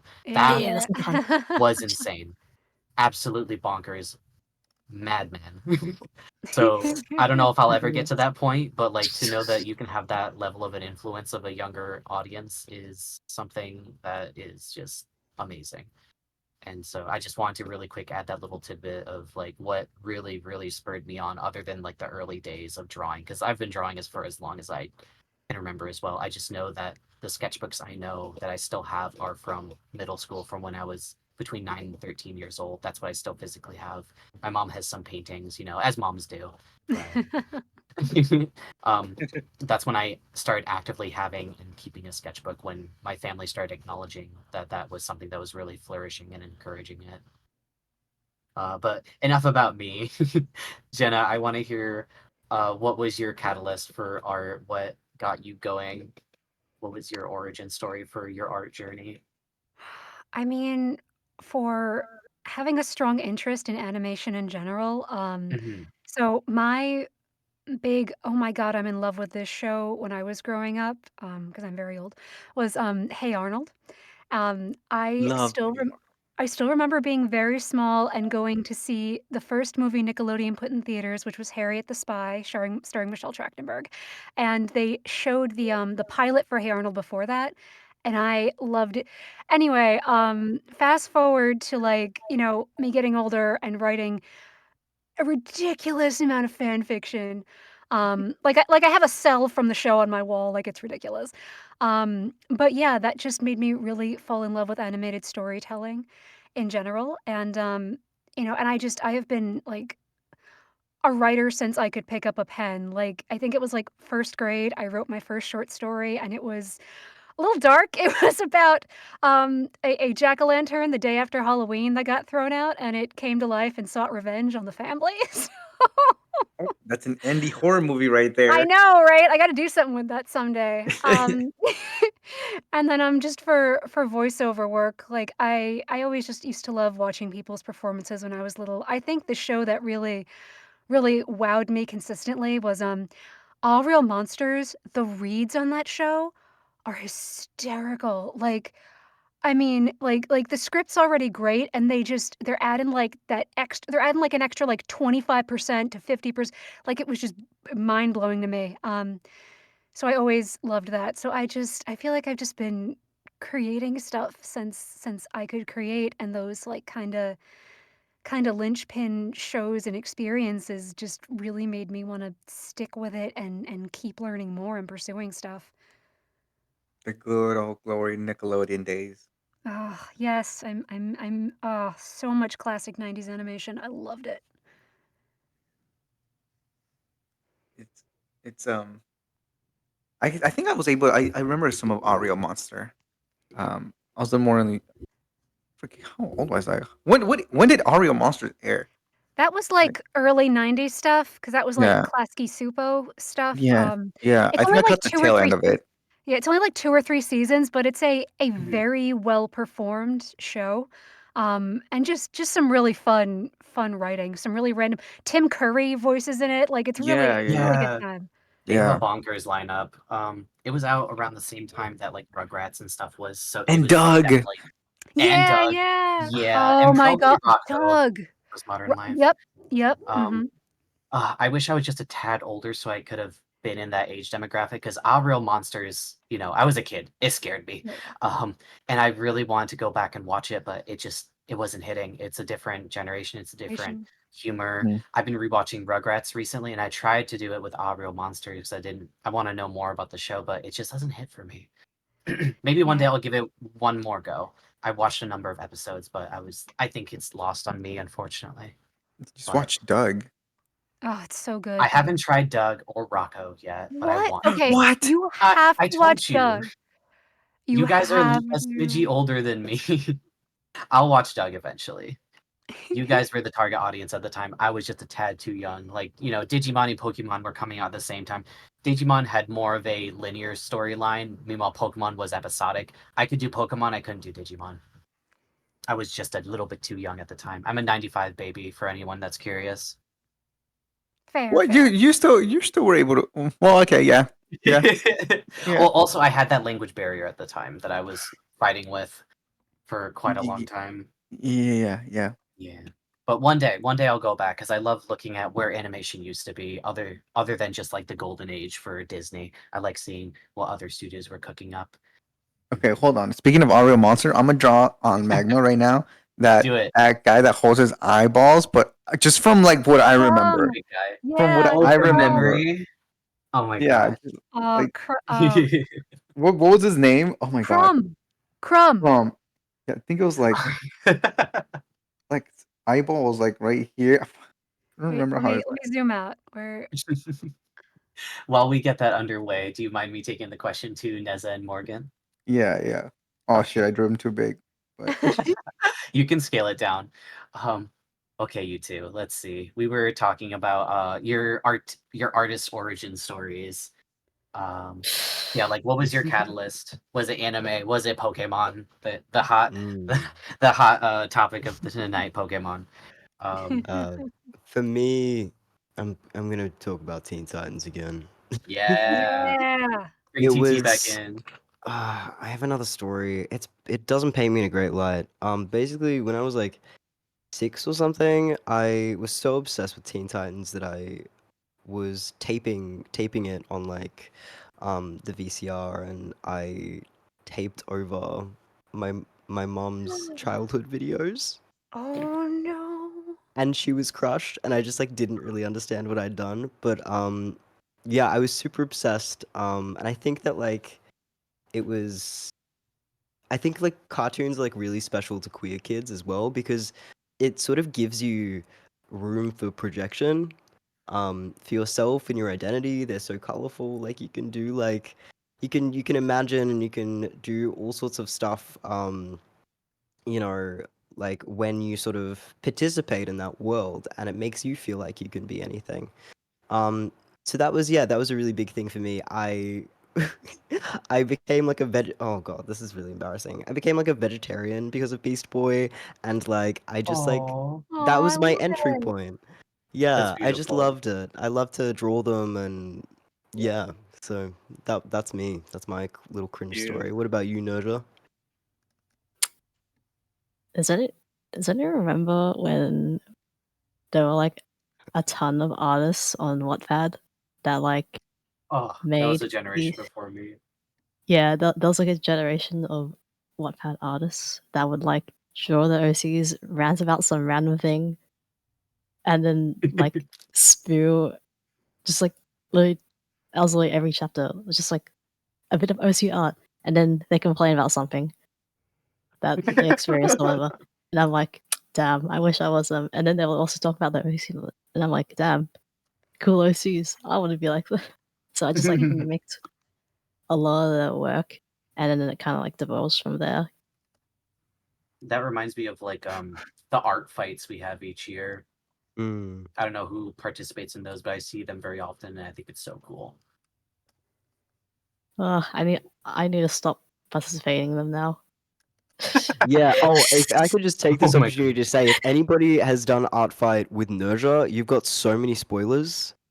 No. So yeah, just check on that. Just check on that. Just be like, oh, maybe I've seen these characters before. let's go right now. Next Also, week I on drew Tuesday, I drew him. right?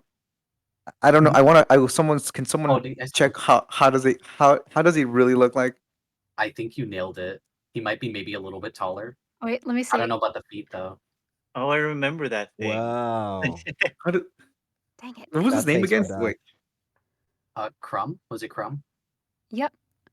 did I nail him? Why can't I scroll higher? No, stop zooming in. Just All I remember was I'm his hairy terrible ass at tools. armpits. He had the armpits with like the hair, and it was that was his like attack. Yeah. Oh, okay. So I did. I was close. I was close.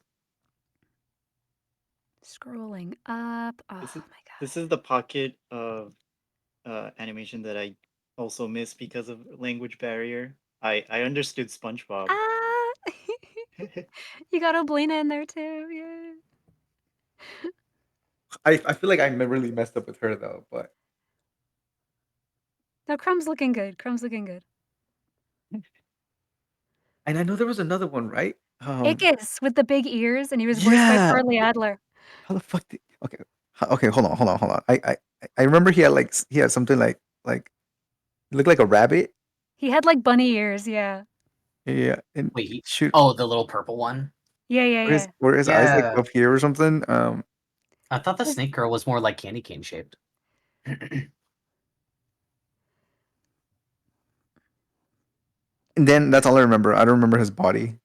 It was just And like what a triangle with like limbs. a triangle with limbs.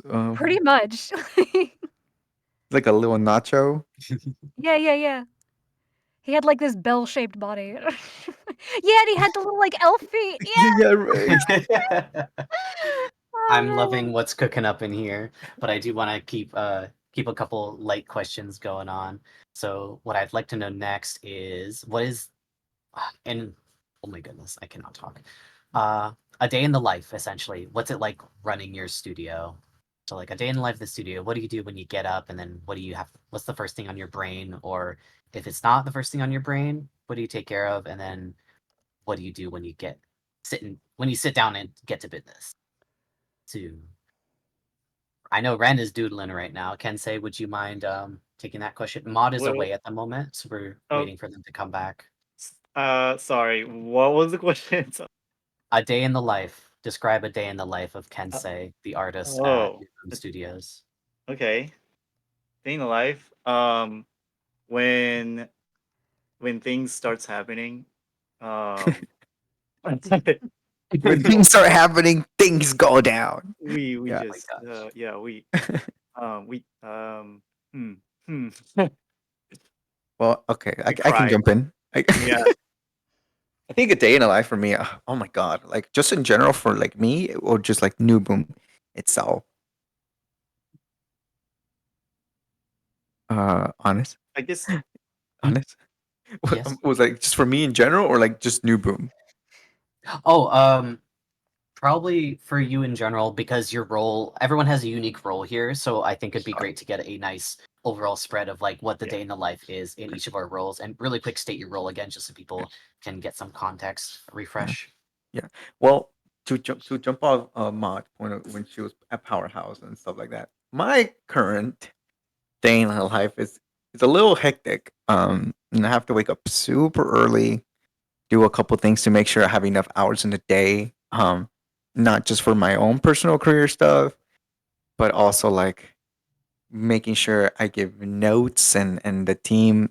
I look at the calendar to make sure what meetings are on today, and I gotta make sure like who's what department is having a meeting, and make sure everybody's on the same page, and check the folders to see if things are uploaded. Uh, Once things are uploaded, I just go ahead and kind of like give notes and assign notes. And, I mean, assign tasks. And once those meetings happen, address them. But it fluctuates. It varies between the day because not every day VizDev has their meeting, and sometimes I'm in the boarding meeting, or I'm with I jump on when Jordan takes care of the marketing meeting, or marketing wants some poster. Which today I did. I this past couple of days I did an indie day poster, which we'll post later. But it's keeping track of that, but also keeping track of like my actual also other job. And I know I just told you guys later that I just my career has shifted from being a character designer um to now like production designer, where this is where I'm leading towards now, and it's really cool because it's kind of like I get to learn a lot now from other studios how they start their pipeline, and it's really cool to be a part of like the very beginning and not adapt to a style because they want something that I create, and then I have to create the style. So I think that's cool. Um, when I did that with Sony and and it's it's interesting. So not every day is the same. It's same hour though. Same 5:36 a.m. mornings. Um, but There's only so many hours in a day, and you gotta make it all yeah, happen. yeah, and I mean, and back to the burnout, it could happen, but I'm very fortunate to have Stuart and Issa, who's very like they're both very handy with the calendars and their schedules, and they treat me like I'm like a grandpa. They'll be like, "Hey, Ren, um, just make sure you got your you take your medicine at 12 and then jump on the meeting at 2." I'm like, okay, We do it out of love, man. yeah, We want to make sure you got Already your had ducks in a your row, lunch today. even if we are the ducks. yeah. Uh, Yeah, also, my name is now Rensei. Everyone's making fun of you on chat because you said I'm Ken trying and not to think Rensei. about it. Dyslexia went Yeah. burr. Leave me alone. Okay. Jenna, you're up. Could you please give us a little bit of insight as to what the day in the life at Sunflower Sunflower Club is like for you? It's always feels a little bit unpredictable.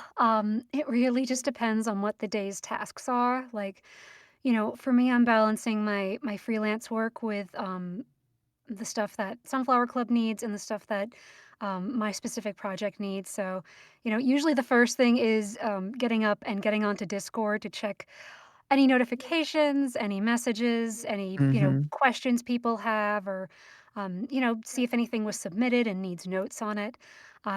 So I try to, take care of anything that came in overnight right away.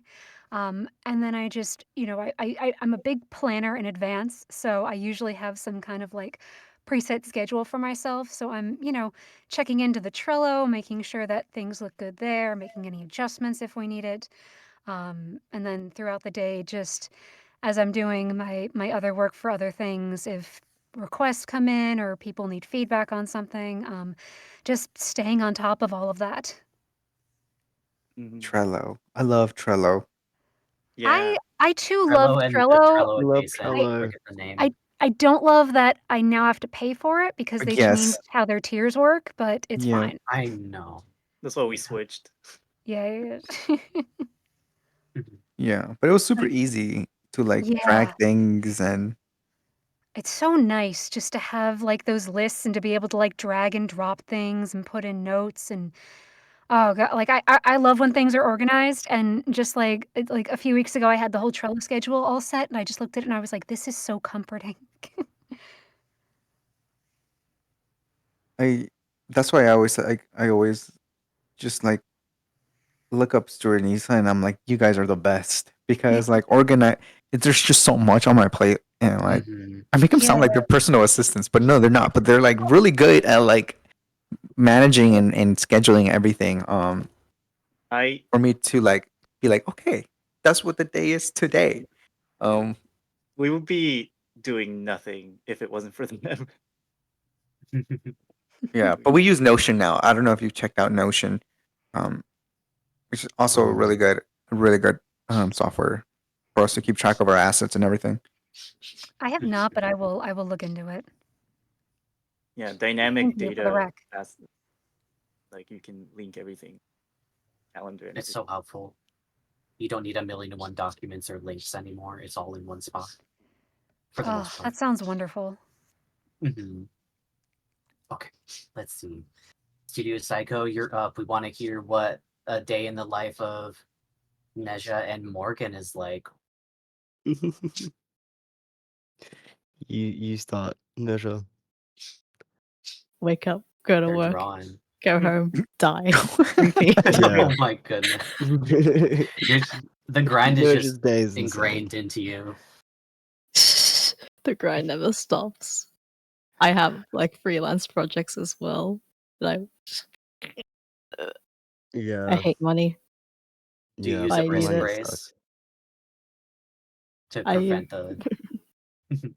You do or you don't? Pardon? Do you use a wrist brace to help support your hand when you're drawing, since you've got so much going on? I don't. Whoa. Nerja's in the invincible stage of life. It's that like, you know, that A sweet young'un. pocket of the 20s where Hey. you don't know what burnout is yet. This is one of the reasons I'm protecting her. We're here for you when it hits. Yeah. I'm unkillable god, don't worry. Okay, no. We're not doing that. Not to the masses. Okay. We just talked about burnout. Yeah, so we like because Noda like works like days and then also works nights. My days are preparing everything for like Noja's night. So like I'll have like a bunch of things to get done throughout the day. I'll have some freelance work, shot tracker, like daily upkeep, communicating with people, and then like me and Noja will like come into meetings in the evening and like actually, you know, address like action items and stuff. So Oh my god, that's so sort of he's how we your delegate. steward. You're Oh my Nez's steward. god. Yeah. That's so beautiful. I didn't know another The new version of title us name, existed. Steward. But yeah, that's what our basically what our days look like. And yeah, whatever those meetings are just depends on what day of the week it is. Teamwork is Absolutely. beautiful. Something Yeah. happens on Monday, something else happens on Tuesday and Wednesday. And then Yeah. God knows what happens on Friday and Thursday, but it happens. Yeah. And Saturdays and Sundays, I shouldn't actually, should I be saying this? Don't follow what we do. Saturdays on and Sundays are also working days. Oh no, no, Yeah. no. I cut that real Real. quick after a while. I Not was for like, other people, just for us. But yeah, I'm sure we're gonna have to instigate like a boundary at some point. But at the moment, it's Kickstarter time, so you know. Oh yeah. It's crunch time. Kickstarter time is Yeah. grind Crunch time. time. oh yeah, Yeah. Kickstarter is different. Yeah. But sooner rather than later, that is always a good way to go. At least you're talking about it. That's good. That's the first step.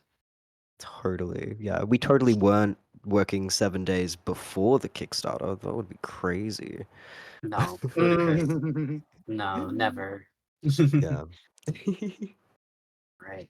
Thank you for that insight. Also, off topic. Anybody watching the X-Men series? Oh my god. Okay, thank you for bringing that up because I've been absolutely. I'm not going to spoil anything, but like, can I just scream from the rooftops like what a masterpiece it is? Yes, It's so I brought that up because I'm brilliantly drawing written. Jubilee. Everyone go Oh. watch it. It deserves your time of day. The storytelling is Oh, phenomenal. And the incredible. characterization and the interaction. Oh my, and you will have no idea what is gonna happen. Or Yeah. what's real or what's fake or what's a flashback. I don't know. Yeah. But you watch it. Chef's Oh, kiss. dang, I gotta That's watch our it. that's our plug Adaptation for to the date stream. of Go the watch X-Men. the X-Men. We have it has all of our endorsements. If we run out of questions at the end, I would love to dive into like what everyone's passionate about right now, what series is like on their Yeah. radar. We've talked about Dungeon Mushi, we've talked about X-Men, we've dived into like our Are origins you and our gonna? influences. You're really gonna go there? We're gonna go crazy. I know. That's why I'm saying at the end. I want to bring this back to a couple other production and like studio based things, since we had a wonderful hour talking about ourselves and having people get to know us and more about our origins and where we started. We just have to wrap up this question with Maud, and there's also a question specifically for Maud that I would like to address because I feel a lot of people will learn a lot from it. So, Maud, would you give us a No little way. glimpse into a day in the life for you at Kappapon? Day in the life at Kappapon. Yeah. So let me think. It kind of fluctuates depending on like what our schedules are. Because for the most part, all of us at Kappapon are completely different on different continents, like different corners of the globe. So we just so happen, due to our like work schedules and time zones, usually are available within my mornings. And so like I wake up and just kind of like run it down with the team. It's like, what are we doing? Considering the fact that Hearts Titan is our main focus right now, our typical discussions are like, all right, what do we need for the campaign? For a while now, it's been like backer kit prep, like making all like our assets, getting everything locked in, and like revising anything that we need for our page. That's been kind of like what our focus is. And I will check like whatever notes that we have written down, anything like that. We usually get in work calls. Like we are in work calls like pretty much all day. Like, it is we all know how to communicate very strongly with one another because we've known each other for years. So if there's The secret anything, sauce. yeah, like just having really good communication helps us immensely. For Hearts of Time in particular, like I'll go through like our work server. Like considering the fact that all of our assets have been locked in for like the most part, shots are done, trailers done. But when we were still working on that kind of stuff, I would do like red lines. Like within the mornings, I would typically focus on like morning to like noonish. I would be locked in with all of that. Take a break afternoon, and then I get back to it after having like a lunch or like a break or something like that. So like I was trying to kind of keep it similar enough to how I used to work like full time, like 9 to 5 job, something like that. That's kind of like where I'm trying to keep track of like everything. When we had not a lot of work all at once, we would try and make sure to get like weekends off. Like if we have like the availability, we would just like take a step away from work on the weekends. But considering that we are kind of like in like backer kit crowdfunding mode, we're like, that's not really gonna work out for us. So Yeah, we're the crunch kind is of like, real. it really is unfortunate. I don't like crunch. I don't endorse it, but it's kind of like what has panned out. We've set up our launch date for a very specific time, and I also am paneling at MomoCon that same weekend. So I have to prepare for the launch and then immediately get on a flight and then go to MomoCon. And not only that, but we also have a lot of material for the actual campaign run. We're doing multiple different events, trying to coordinate that and just keep engagement going. So there's just like pretty much for the last like week or two daily meetings, like just work calls, everything like that. Because we have very strong communication. We can understand each other very well in terms of like notes and revisions. We pass files around a lot. We have a drop off, and yeah, that's pretty much a day in the life of like our studio. Typically for doing like client work, it's like it becomes more involved with like the client themselves. If we need additional help, sometimes we'll like bring on more artists and like communicate with them. Spreadsheets, trackers, make sure you have those. There's like there's a lot of stuff that you have to keep track of, so just be careful. I myself am the sole compositor at Kappapon, so I am responsible for all of the files. So just keep that in mind. Have file organization. I hope you keep everyone to a strict naming convention to make your life easier. I have been. Sometimes I'll like mistype something and I'm like, it's gone forever. Like, where did that go? Oh gosh. But yeah, definitely the key thing to take away is like firing on all cylinders, and the key to make that work is organization and communication. And having like clear places for where we're going, where stuff is being put, and like where to go from there, essentially. That's super insightful. Thank you so much. Okay, that closes that question. So Maud, I do have a question specifically for you. Hopefully you can quickly go over it. Someone wants to know if you can expound a little bit on your path to the industry. What did you do during those 4 years that got you noticed and hired? You were very open about your very early start, and I think that is something a lot of people will be very interested in. So if you could give us a little bit of a sneak peek into the secret sauce. Yeah, let me think. So I was like playing 4D chess in my head, like at the start. I think I had like some kind of like Joker like mode kind of going on with me. I was You had to have like been. You started at 11, you said. I became the Joker when I was like 19 after dropping out. I'm like, no, I'm doing this my way. So I just want to say like I don't think my experience is that unique, because after kind of like talking to more industry professionals, I've learned that like degrees aren't always necessary. You can break into the industry in other ways. And a lot of mutuals that I know and a lot of other industry pros that I know also broke into the industry without needing a degree, and they just worked on their portfolio and got all that kind of stuff done. So I was pretty like yeah, and like it's valid. It totally works. For myself though, I set up like this very unhinged type of like goals list that I set for myself, where I'm like, okay, I want to be a director in animation one day. I want to make my own show. I want to work in the animation industry. The more that you know me, my team refers to me as like Skipper from the Penguins of Madagascar. Like it's Oh my sort of God. like I'm the little plotting schemer of the group. So Oh I gosh. come up with like the little Kappapon schemes, but regardless, my I was gosh. like, I want to break into the industry. I know that you need to do this, this, and this, and this to like have a successful indie project. And back then, like there was nothing in the indie scene. Like I was doing like so much research and like learning about how I should be meeting these criterias for having a successful show and like breaking into freelance and then breaking into the industry. So what I did is so I'm trying to like think about what happens. I wanted to get into YouTube animation specifically. I wanted to work with content creators. I knew that that would help sort of build up connections, and that's what I needed was making connections. And so instead of trying to get into a studio job immediately, I started looking around at freelance and specifically freelance for content creators. I know that it's been a hot minute since I've done any of this, but I think one of the first few projects that I ever worked on was like one of Scott the Waz's videos. Like I did that when I was like maybe 19, 20.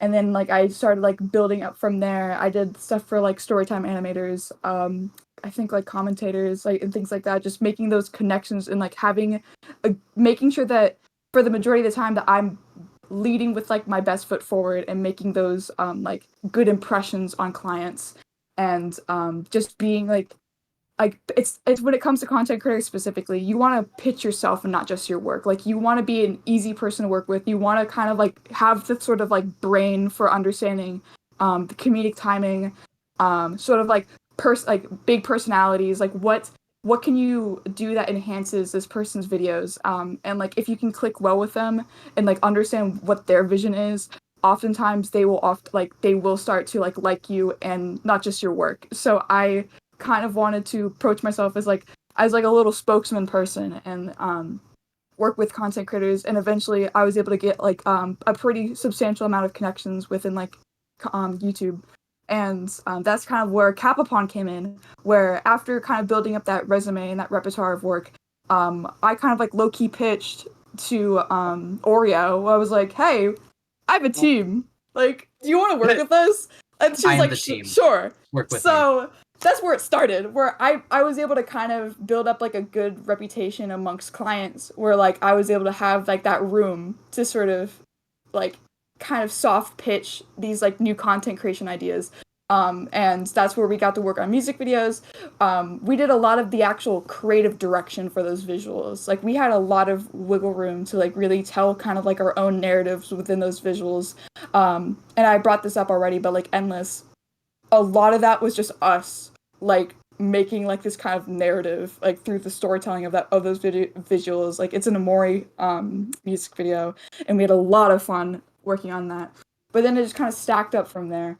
So I was able to get a lot of very interesting information about content creation and marketing, and that's how I started applying that to our own individual work and like our indie project. And this is like how I kind of broke into the industry, separate to freelance, but I got on The Legend of Pee-Pee, the SCAD film. I'm not Yay! baby film. I love Pee-Pee. I It's love so I Pee-Pee. love good. Pee-Pee. So much. I saw that film and I saw the amount of talent working on that film, and I'm like, I got to be a part of that. Like I know it's volunteer work. I know it's a SCAD film. That looks You were incredible. the guy on the other side of the fence going, So "Let me in, good. let me in." Maybe. So I got on that film, and it was amazing. It was a wonderful experience. I have was so many so great things to charming. say about The Legend of Pee-Pee. I will be a little bit like showing my little schemer side, but I did see a couple of professionals working on that project where I'm like, I want to talk to you. Like, I don't think it is bad to network. Just my hot take. Networking is fine as long as like there's like a beneficial, like people are benefit on both sides, and like you're keeping it Absolutely. casual, you're keeping it friendly, you're not going in with like any like I guess I don't know how to describe it. Just like I think it's super fun to like meet people and make those connections. And I think like regardless of what you get out of it, go in with the mindset of like, okay, they're probably like nothing's gonna come out of this, but I still want to talk to this person. So I went in with the mindset of like maybe something could happen while working on this film, maybe nothing at all, but I still want to do it because it looks like a very fun learning experience. And that's how I got into compositing. That's how I got into comp. I did not know much about compositing before The Legend of Pee-Pee, but I had a lot of like I guess free reign on developing the comp style initially, and I got to work on some of the heaviest shots in that film, and that was where I really got like the learning experience working under Julia and Polo and a bunch of other people. Shout out to Brooke, shout out to Grace. I know y'all are watching this right now, but so that's how I got into compositing, and I got sort of yanked onto Hell of a Boss because of that. So I got a junior comp role because I worked on PP and got to like, you know, chat with some people from Hell of a Boss. And shout out to the old comp lead from Hell of a Serval, very cool, very awesome person. Got to talk to a bunch of other people who worked on the production, and that's how I got on the show. And around that time was around like applications for Powerhouse.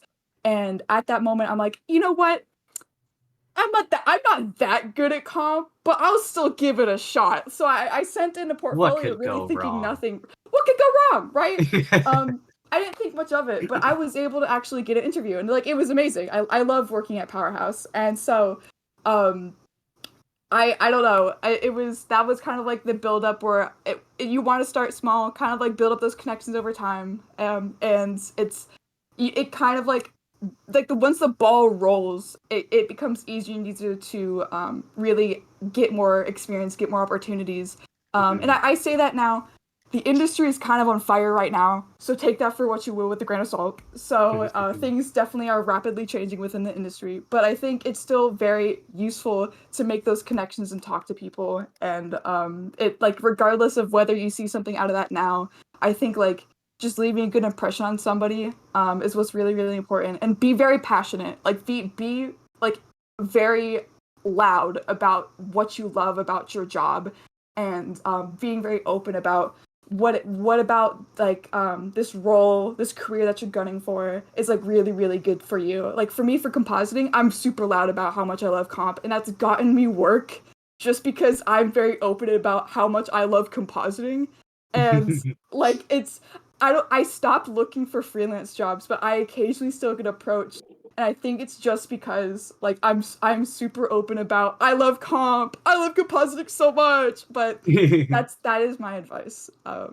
That's great advice, because if you're loud and proud about it, it's now like the ball is in their court and they're gonna start seeking you out. Absolutely. That's why we're so strong about being like, share your work, even if it's in progress. You never know who's gonna look at it and see that in progress and be like, okay, that's in progress, but I see this finished piece over here. This person can do the work, and they will then reach out to you, and then it takes the strain off of you of doing the job hunting or the project hunting and seeing what's going on. It gives you one less thing to worry about if someone is approaching you.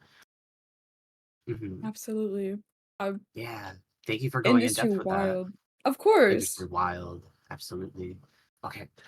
So we have just a little bit over 15 minutes left. Y'all have been killing it. Thank you so much for your time. We're going to try to go through a couple more questions really quickly. There was a question about what programs we use, and I can address a little bit of that, and then people can chime in on if there's anything else that they're using.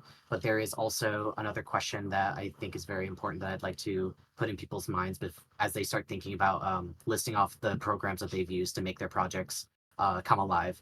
And that is, how do you go about handling how do you handle letting go of old ideas / designs and embracing change during the progression of your indie show? Will you share some examples of things that you may have been attached to at the start, but ultimately needed to let go of for the good of your project?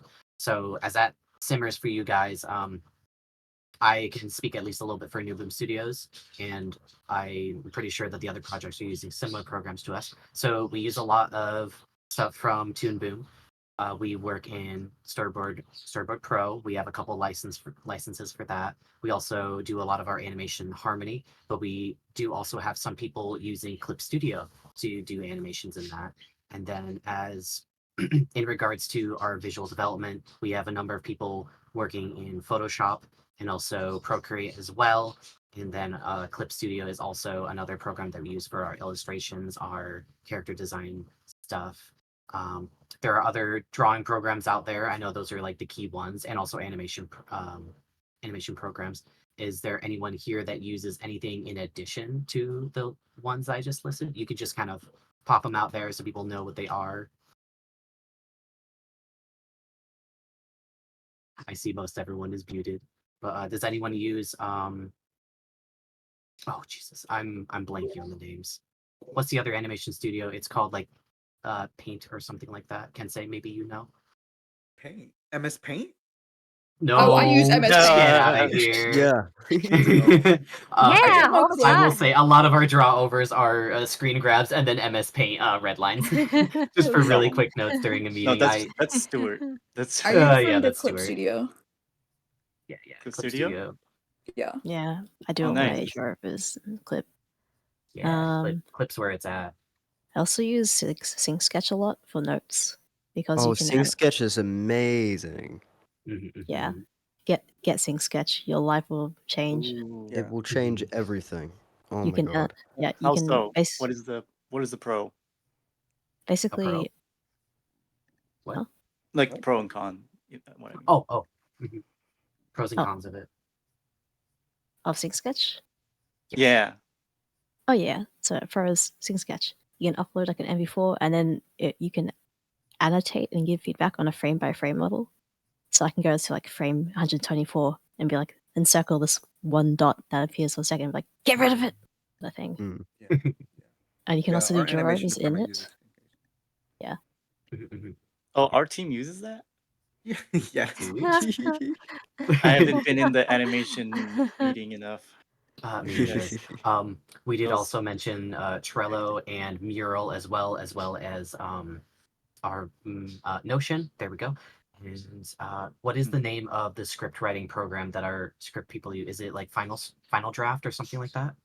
Yeah. This is really difficult one. I It's called usually use Google Docs. Oh yeah. True. Real.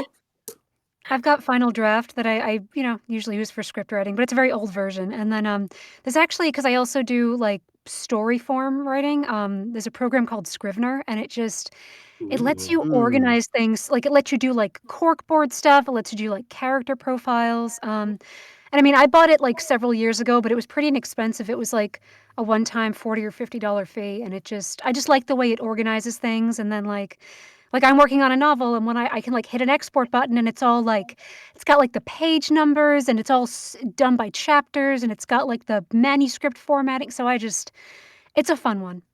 Yeah, Scrivener's great for like long form projects. I love Yes. Scrivener. What about compositing? We use After Effects. Oh yes, we use After Effects. Toon Boom. Toon Boom. Toon Boom Harmony. Oh. It's so good for compositing. Wow. Oh my god. It's life changing. Yeah. We love It's really Toon good, Boom. yeah. We love Toon Boom in this house. Yeah. Let's see. I believe that's all of the key programs we mentioned. Notion. We mentioned Mural earlier for a lot of our organizational stuff. So that said, I do want to bring us back into what I believe is going to be our final question, because we want to do plugs in 5 minutes for everyone's social medias and our projects. So let's see. How do you handle letting go of old ideas and designs as the project progresses? Say something something works when you do your first run through, and then you do a script revision, or you bring on new people, and then the story starts evolving. How do you let go of those ideas? We talked a little bit about justifying stuff where something becomes irrelevant because something shifts. Is there any particular very quick stories that someone can share about a large shift that happened in their project? I know we have a character that was designed by one of our storyboarders, and they ended up becoming a rather important side character at NuBoom, and we can dive into that, but I want to hear what everyone else has as well. I think that's funny.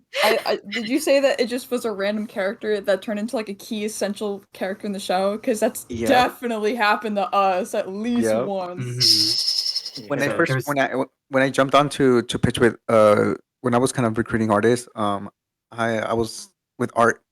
He's my friend in Brazil. And we met through Instagram again, back to Pokemon, but fast tracking this. he joined and then he was kind of experimenting on the style before he came in and helped me with boards. And then he just like jumped in and he was like, "Hey, Ran, like, look at this cool character I like did. Like, it would be so cool. Yeah. Like, I was just practicing. I'm like, dude, that's sick. Like, I'm looking for like trying to design an antagonist, and we kind of grabbed. Obviously, his times has changed drastically since he first showed me that illustration. But like, I didn't really. I was thinking of more of an antagonist for later on, but this song was so cool that he just stayed, and now he's like a key character in the story. Um, He plays a rather large part in he's it. our That's definitely a our baby. positive thing where something changes. There will be tougher times where we realize our scope is a little bit too big, or we want to have the turnaround and be a little bit faster for our artists. That way they can benefit from something sooner rather than later. So usually it will start with a suggestion, and then we will start thinking about it a little bit more. And then we'll talk about it a little bit more in depth. And if we're having trouble doing that mental shift where it's like, my brain is saying yes, this would work, but my brain is not braining, the math is not mathing. We need to, okay, how do I make the mental shift happen that I want to happen? And then we have to sometimes rephrase it just so it clicks and then we're all on the same page, because we had to do that recently with us because we have a tight deadline. And so it's a lot of communication, a lot of open communication and honesty without bias to be like, what is going to benefit everyone the most, the majority over the minority sort of deal. And then hopefully you'll get to a really good answer at the end where everyone will be happy with it. Communication is key. We keep saying that communication is key. Is there anyone else that has a very brief little story to add to that when it comes to changing ideas and the evolution of your projects? And how Oh, you handle those Morgan. big changes? No, did we just say each other's name? There's a solidarity here I can feel through the microphone. There's something on both of our minds. You take it, Noja. Go for it. Do it. We ran into a certain issue when doing the trailer. So back in storyboard phase, there's a certain technique you can do that like works visually, but like when you export it into like BG layout, it's horrendous. Basically, it's what we call them fake camera moves, where it's like Are you talking about baked-in camera movements in Toon Boom? Yeah. no, not baked No. camera This moves. is like the opposite of, kind of the opposite of that. I don't know. So, It's I Where don't you know rebuild how- it in comp, or no? So basically, I don't know how many you have used Storyboard Pro, but there's an option to export all of your scenes into individual harmony files, like all at once, kind of thing, and it will like export the peg as well of each like camera, so it automatically applies the camera into it without baking it into the actual. Right. Okay. And so it's like, awesome, cool. I don't need to redo all the cameras, but especially because we do fine. compositing in Toon Boom as well. So like Yeah. whatever we start with in Storyboard Pro gets taken into animation. We can still see all of the layers, every single thing, straight through to compositing. But if the camera is fake, when we import the background, we need to restart everything, and the background is completely wrong.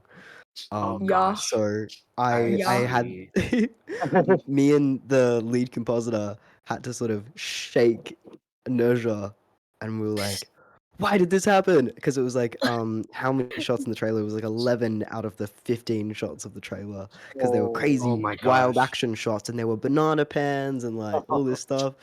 And so we were like reverse engineering everything, redoing the backgrounds, doing the maths and stuff. So now we know we love pipeline updates.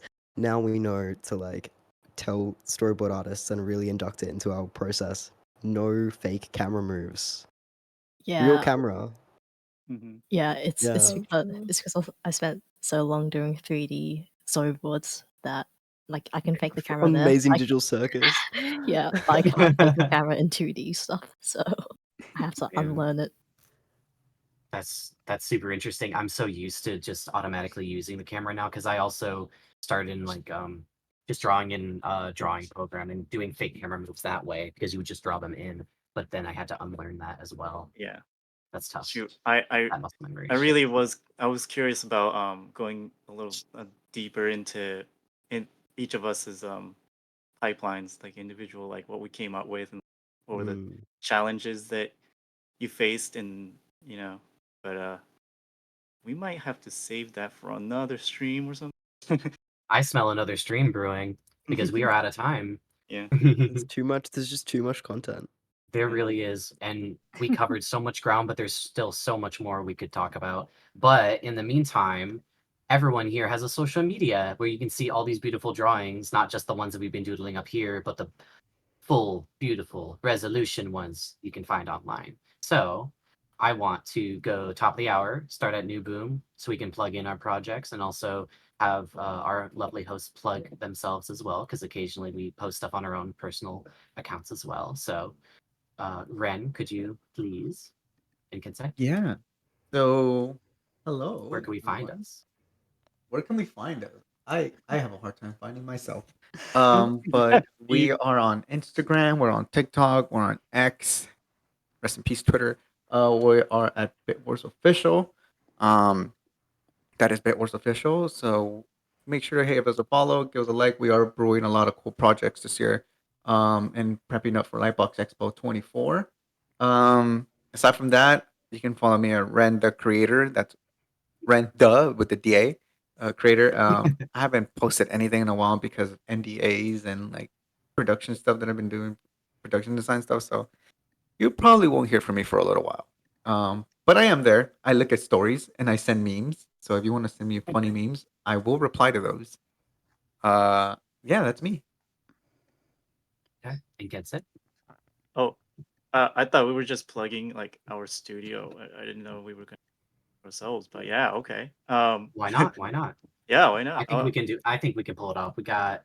It's Kensei 5 minutes. Morita. I'm on Instagram. I don't really use anything else. It's just straight up my name, and I also have a couple other stuff like I model for this my friend. He's doing a clothing brand. We also I created a thing called Moody-san with 3 of my friends, my girlfriend and 2 of my friends. It's called Moody-san. We sell tote bags and cute stickers and stuff. Aw. Also on Instagram. And I also brand and also run my mom's pop-up shop of Japanese embroidery clothing. So a lot of that. Ooh. I do that when I'm not doing. Oh yeah, Super that cool. one's called Pinku Shinjuku. I should just probably like type it in the chat. We can also do that as we're plugging in ourselves. Thank you so much. And Ren, you mentioned our Instagram, which is It Wars Official. Is that right? That is right. All right. Cool. Well, Jenna, you have the floor. Where can we find Sunflower Club? You can find Sunflower Club in several places. We're on Twitter at sunflower underscore at sunflower club underscore. You can also find us on LinkedIn if you just search the Sunflower Club. We're on Instagram as well. I believe that one is come on Insta. It's slightly different from the Twitter one. It is the sunflower underscore club underscore. If you go to like our Twitter page or any one of these, you'll find links to all the other ones. So yeah, we are all over Insta, Twitter, LinkedIn. We are on Tumblr as well. And you Heck can also yeah. check out our YouTube channel. And if you go to our Twitter feed right now, you may see something that was just announced. So yeah, it's something Oh. pretty cool. Something that Hmm. I might even be part of. So hey, it's I'll have to take a peek myself. All right. woo. Thank you so much. Mhm. Studio Psycho, you guys are up. Neza and Morgan. Where can we find you? You can find Studio Psycho on like Twitter and Instagram and YouTube now. Studio Psycho has its own YouTube channel, which is very exciting. We've got TikTok. So many. And it's basically the Incredibly. same across the board. It's at studio.psycho. and you can find me if you want. Morganite Flint or Morganite Illo on Twitter. Yeah, I do some BG concept art stuff as well as producing. It's fun. What about you, Noda? You just find me at Nojaha, on Twitter, Instagram, really, and yeah. Yahoo! Wait, Oh, Kickstarter. Yahoo! Also Oh, Kickstarter. yeah. Oh, yeah. That's important. Oh shit! Sorry, you can tell we're sleep deprived. It's okay. I was gonna mention it. I'm thinking Thank we'll you. probably, since everyone will be posting these images on their social medias, we will also make sure to have a little thank you post on Instagram and at everyone on Instagram just to make sure if they're not able to get the text on here. So we got you guys. Thank you. Yeah. You're the best. Please All support right. all of these wonderful people. Please do. And last but not least, Kappapon Mod, where can everyone find your beautiful, gorgeous Yeah. project and your Kickstarter or the other website? No worries. You can find us on YouTube, TikTok, Twitter, Tumblr, and Instagram. So the handles vary slightly, but if you look up Kappapon Studios or Hearts of Titan, you can probably find us. We have like we probably have like the biggest following on Instagram and TikTok. If you guys want to follow us there, it's really cool. But we also are on Twitter as well and YouTube. So if you want to follow me personally, I go by Monolith online. I wrote it down next to Mermaid Orion. So it's Maudolith. That is my handle. But yeah, we have a backer kit with a launch page available. When we officially launch, you can find the main link on all of our socials. But for now, we just have a little sign up sheet for our email list if you want to take a look at that. Ooh, an email list. That's the first I've heard of that. Nice. All right. That is everyone. If anyone wants to find me, since I'm the story lead at NuBoom Studios, you can find me under Whonagi, Whonagi. I would like to start posting a little bit more on there. If you like dinosaurs, I'm your guy. I love dinosaurs. And I'll be posting a bit more stuff on there soon as well, hopefully, as we get stuff underway. But that said, did we also want to mention Jen really quick, Jenna? Do you think they would want their stuff plugged, or is the studio? Oh, hi. Welcome back. Jen, plug yourself. I'm Jen Wow or Jen Oh Wow everywhere. Oh, and also the studios the Sunflower Club is having another stream at 6:30 Eastern time, and we're raising money for Care for Gaza. So we've already raised $167 so far before stream. So wow. Yeah. Awesome. Whoa, heck yeah. Good stuff. And you can find me at J Rose Reads pretty much everywhere. Okay. We do also have Zombie in the call. They've been a little bit eepy, so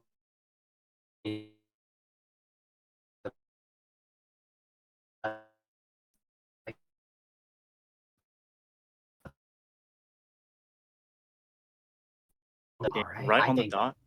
look at us. That's a wrap, folks. Thank you so much, everyone, for coming out. Thank you for our audience to showing up and supporting us here. We have so much stuff cooked up for you guys. We're so excited to share it with all of you. And thank you again, everyone here, for making the time of day to meet with us and talk about your productions. Everyone is so cool, so down to earth, and we have people from just all over the globe, all walks of life. I'm so happy that I was able to be the host for you guys. Everyone here has been wonderful was to so work with. fun. Thank you so Amazing. And these much. drawings. Thank Oh, you. chef Thank kiss. you. Yes. Thank you. You all have Thank a you for the good free art, night. everyone. Happy Indie Animation Day. Happy Indie Animation Day. Happy birthday, See you Indie all Animation! soon. Happy birthday. Bye, Right. bye, everyone. Happy Animation Goodbye. Day.